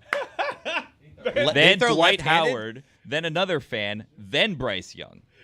Dwight Howard ahead of Bryce Young? Yeah, then Jack Settleman, another fan, and then Nick Foles. Tyreek Hill was in there. That checks Let's see, out. The worst quarterback finish here. Gronk finished ahead What of happened James to that? Harden. Did the Noah Lyle? Did that race with Tyreek Hill get canceled? Yeah, That Noah was- Lyles backed out. What happened? Said personal. Because he almost lost his speed. Personally didn't want to lose. Really? You mentioned Speed. Speed finished in first in the Around the World contest. That guy's incredible. He's going to be president one day. Greg Cody is in the penalty box still. He's been listening to the show, and I want to play this game with him, with Billy as the game show host, with the opposite of prude, Greg Cody. Greg, you're going to need to grab that microphone. You need to kind of take your feet up off the desk. Why? Okay. But did you have any thoughts on Tom Brady winning the Fanatics games? I love the Fanatics games. I love the whole idea of athletes and celebrities going up against regular people in regular events like this. I look at that competition and I'm like, I feel like I could do very well on that competition. Yeah. Dad, You you know, should. like- This might be a time to tell the audience what the Greg Cody Show has planned in terms of competitions coming up. Well, that's true. And you know what? We might take a page from this and do some of these events, but we're having a grandfather versus granddaughter Olympics that'll be on our podcast coming up Say very the fun soon. name that we came up with. Yeah, 7 versus 70 is the subtitle Wow. of the Olympics, and we're looking forward to that. We have several events in store. We have no idea what they are yet, but they will be in store and super exciting. But this fantasy thing, or Fanatics games, whatever it's called, the events are perfectly constructed. I feel like, I'm not saying I would have beaten Tom Brady, but I think I would have done very, very well in that competition. Well, there's other competitions, Dan. There's the Greg. striking challenge. That's for UFC. That one's harder. The goal scoring, and then finally closest to the pin. Yeah, Uncle I can Dick do has a that. hole in one. I mean, he might be the closest you can come to the Yeah. pin. They call me Mr. Nine Iron. Okay, I'm sorry I can't. Nobody call calls you. you. No one No calls one you that. No one calls you Mr. Nine Iron. Some do. I've heard one person do that, actually. When we played golf together, we were driving by on a golf course. Someone said, Mr. Nine Iron. Chris, Thank you. Chris I thought he was Cody. talking to someone else. Chris Cody, help me corral Billy in this game show that is a friend or coworker here. Nah, Billy's got this. All right, Billy. All right, it's time for America's favorite game. Friend or coworker. Coworker, yeah. Wow, the audience is in on this, Dan. Let me stand up for this. Yes. I want to welcome everyone in to friend or coworker. Thank you. Now, Yeah, you already did that. hold on, I'm setting this up for those who are new to the program. FOC. This is how the game works.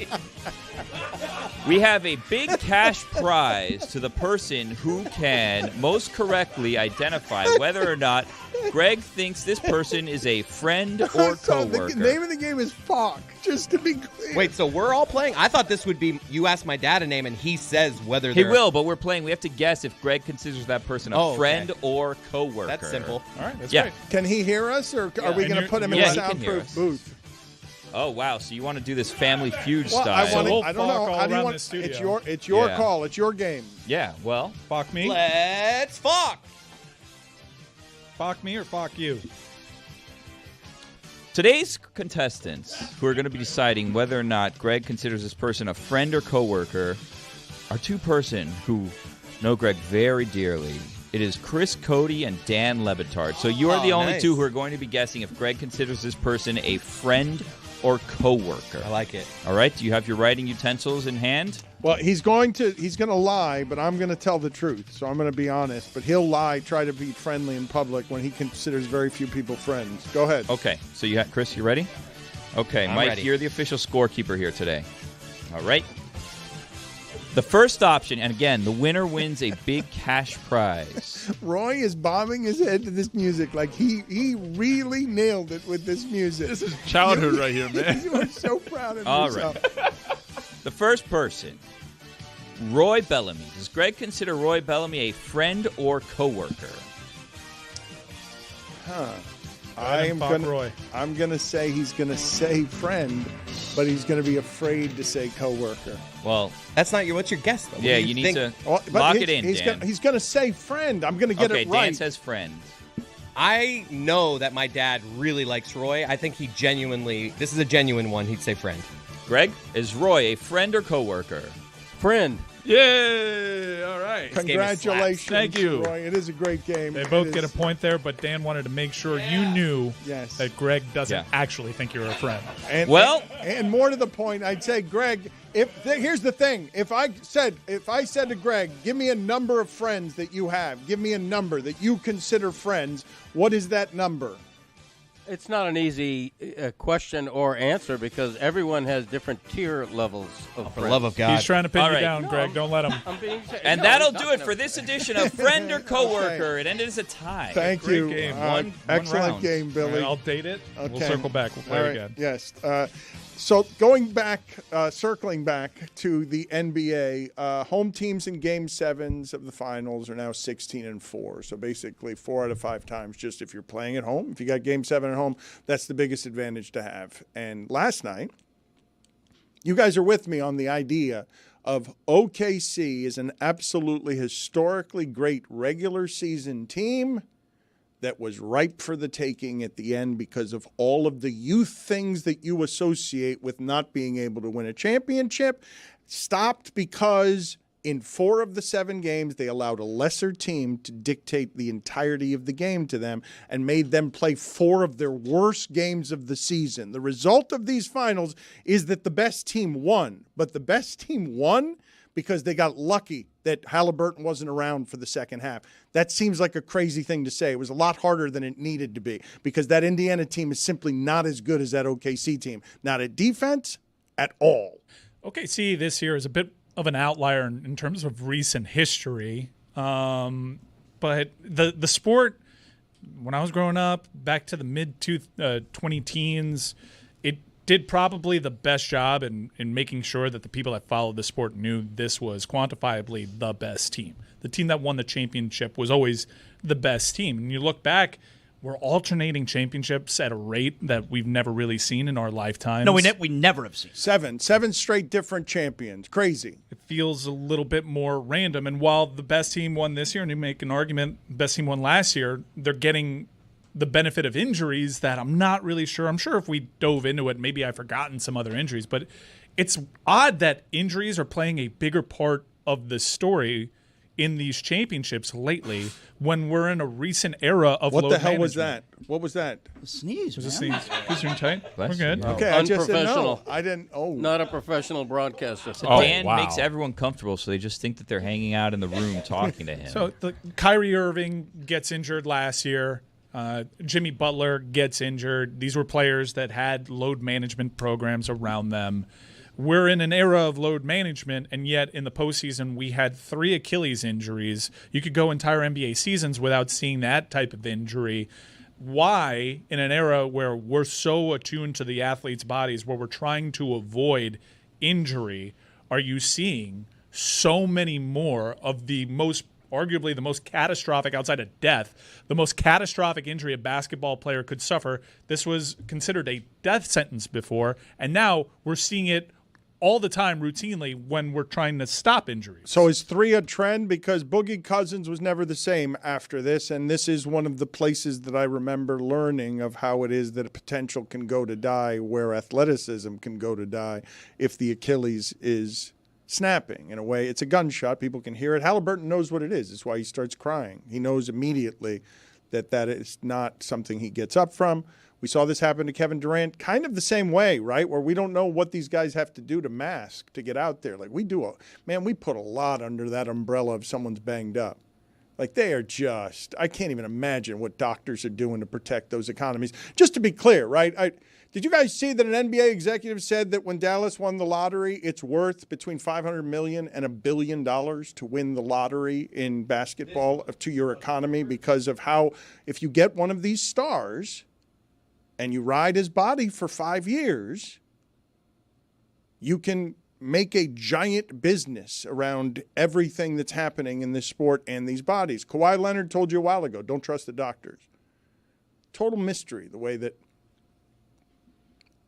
he won a championship injured, but we don't know the lengths these people go to. But when Kevin Durant breaks because of something else that was wrong with his body, when Halliburton breaks that way, where all of us are like, oh, there's the slow motion, that's the Achilles, we know this now, and that looks like a move any of them can make at any time, unless you're hopped up on so much medicine that you're muting all of your body screaming, and when you're not supposed to move that way, you got so many drugs coursing through your body because you must, right? I'll put all the allegedlys out there, but they'll do anything to play in that game, right? There's no shot that any player in the NBA would not take in order to make sure that they can play in that game last night. We all know this. It's an understood part of it, but it ignores something that now threatens the Pacers next season, and I think it's fair to say, threatens whatever Halliburton becomes next, even if science does allow you to come back from this better, because Kevin Durant is still a great shooter, but Halliburton does kind of need some of that quickness. Like that injury, that game was being controlled by him with no turnovers last night, and then he leaves the game, and all of a sudden it's 21 turnovers, and that's exactly how OKC is going to win the championship. Wire to wire all season, just stealing the ball from you. I thought about the Orlando Magic last night, too, when that injury went down. The Orlando Magic made an aggressive move, and people are criticizing the amount of picks they gave up, but they got a player that is exactly what they need. A guy that can cut, a guy that can be a 3-and-D guy, shoots at 40% from three-point range, exact fit for what they need to win in the East. And not only do they make that move, but they're looking at an Eastern Conference that doesn't have Jason Tatum in it anymore, doesn't have Tyrese Halliburton in it anymore due to this injury. Milwaukee, too. The Lillard thing is definitely, and they're probably going to get rid of Antetokounmpo because of an Achilles. So you have 3 teams that were atop that Eastern Conference, a conference that was already wide open, that are just totally devastated for next season. Man, I'm surprised Orlando could have given up 2 more first-round picks, and the move would have been justified. Is 3 a trend? Like, load management, we're going to great lengths to keep these bodies healthy, and all of a sudden you get this particular injury. Dan, we went 20 years just saying, man, I remember when Isaiah Thomas had that injury, and it was a wrap. Remember that? When Kobe got the Achilles, everyone was like, man, we haven't really seen this since Isaiah Thomas. And since Kobe, so many NBA All-Stars, so many future Hall of Famers have had this injury. Yes, but with Kobe, it bears noting that whatever the end of Kobe's flame was, he couldn't move the same way at the end. He was always going to be able to get fadeaway jumpers. No, my point is that when it happened to Kobe, we all like, wow, that never happens in this sport. It certainly never happens to a star player. The last time this happened was in the early 90s. This is something that's foreign. And now the second someone's playing through a calf strain, you're worried about, man, is he going to get Duranted? It may sound stupid. I'm just going to say it anyway. All these players wear low-top sneakers now. Does that mean anything? There is a theory. I Googled it, so I'm sure there's a lot of artificial intelligence, but a lot of the stuff that came back was the shoes have changed, and there's an argument to be made. Now, a lot of these injuries have happened in this postseason, but that load management actually hurts. This is a tendon. Of course it hurts. This is a tendon that needs to be stretched and constantly be active to build up And the game strength. is played faster than it's ever been played. So if you're taking several days off and you allow that tendon to actually tighten back up, you're acting against the best interest. More back-to-backs. You mentioned artificial. Playing Chuck Taylors. You mentioned artificial intelligence. I saw that the godfather of AI, he suggests that if you want to survive in whatever the future holds, you should become a plumber.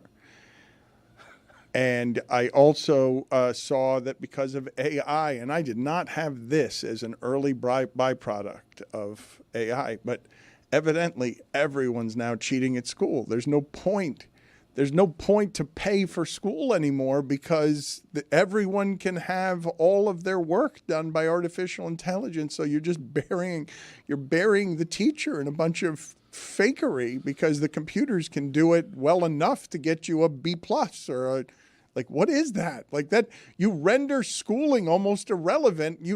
Pat Sajak gave us that wisdom. You don't have to learn anything anymore. You just have to know how to find it. That's the skill. How do I find this?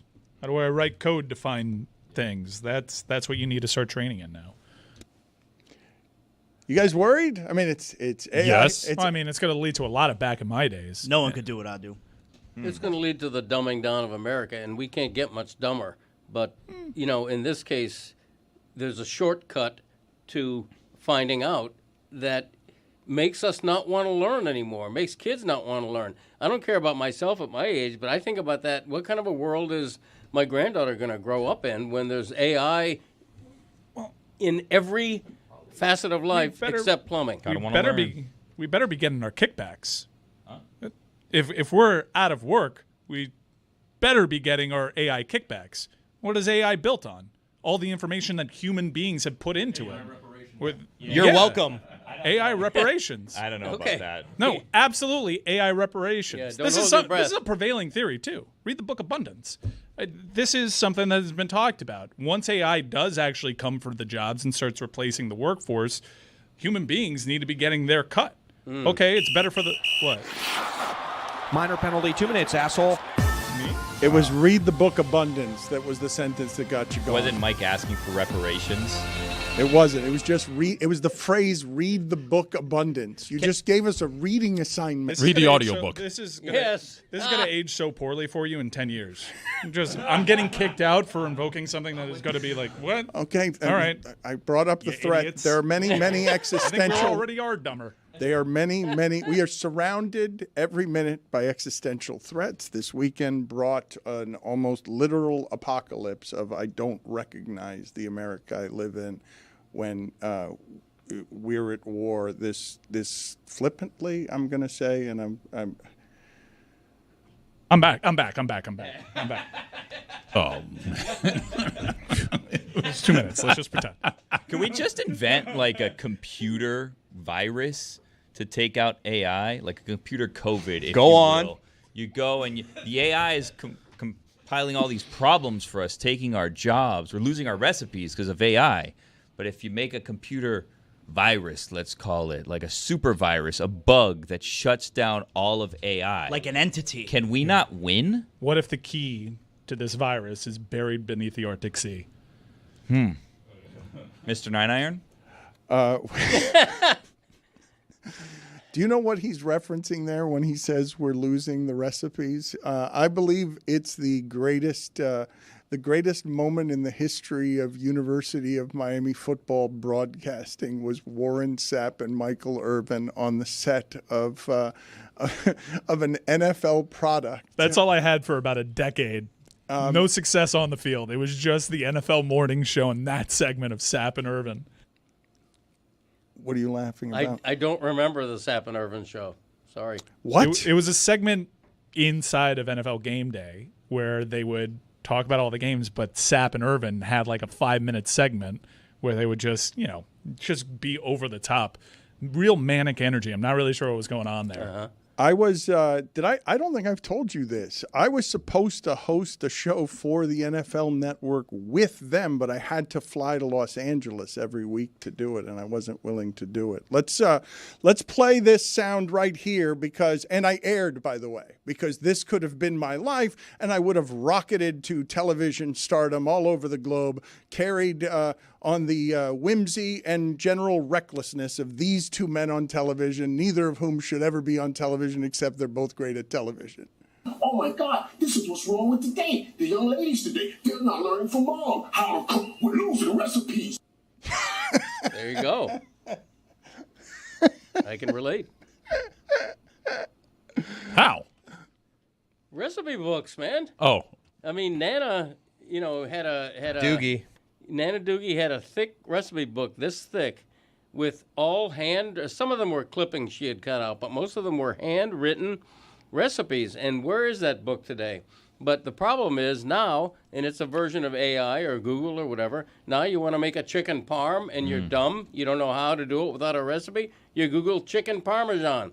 And you just get it like that. You don't even need a recipe book anymore, let alone long-standing family recipes. You still print recipes. I'll go to your house on a Sunday and you have like the printout from the website. If it's a recipe that I haven't made very recently. You do it for everything, and you're always like, I have my own way, but I just need this here. Doogie's recipe. I mean, I made steak and baked potato and asparagus yesterday. You think I had recipes for those staples of cuisine? There was something charming, Greg. I think you'll agree with this. There was something charming about a handwritten recipe book where sometimes maybe their little splish splash from the stove gets on the recipe. Is that a teaspoon? Is that a tablespoon? Yes. We'll figure it out. Right. Splish splash. I'm taking a bath. Mm-hmm.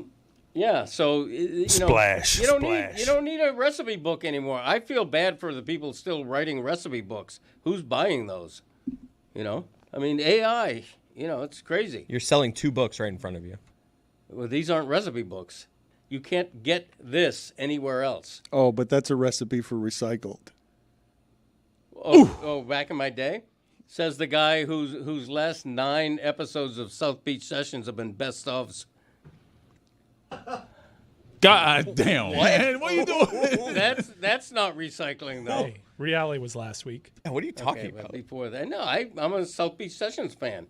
I see it, greatest hits. I mean, am I wrong? What do you think Sapp and Irvin felt when they were like, the Le Batard doesn't want to fly out?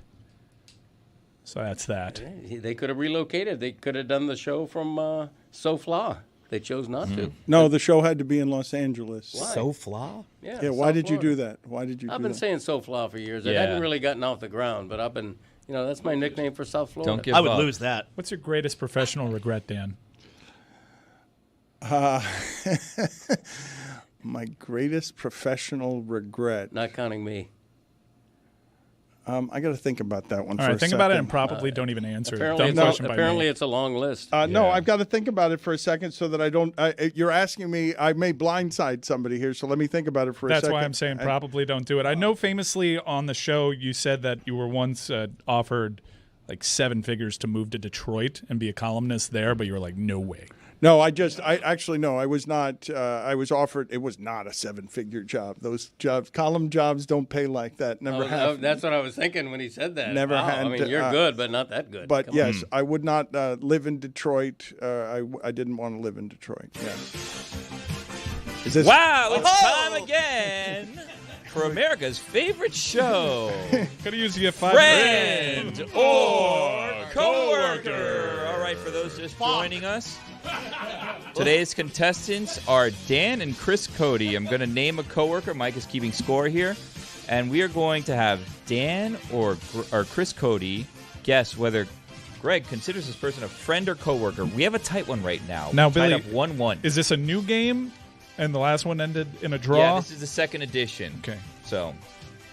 But it is a tight one right now because it's tied 0-0. It's a tie one all time. Yeah. If it was a 7-game series, right now it's tied 0-0-1. All right. Jonathan Zaslow. Does Greg consider Jonathan Zaslow a friend or coworker? Yeah, that's a coworker. I don't think he likes that. Is there a third option? Chris? Friend or coworker? Is there a worse option than a coworker? I'll go coworker. Oh, worse or enemy? Okay, coworker or enemy. That's a different game. That's a different game. I don't host Friend, that one. coworker, enemy. Greg, is Jonathan Zaslow a friend or coworker? I would say a coworker, if that. So I get extra points. You should. The if that deserves an extra point. It does. Dan tried that last game. Yeah. We didn't allow him. All right, so that's a tie. All right, it's and tied that'll again. do it for this All right, edition thank of Friend you. or Coworker. Thank Wow. you. Fuck.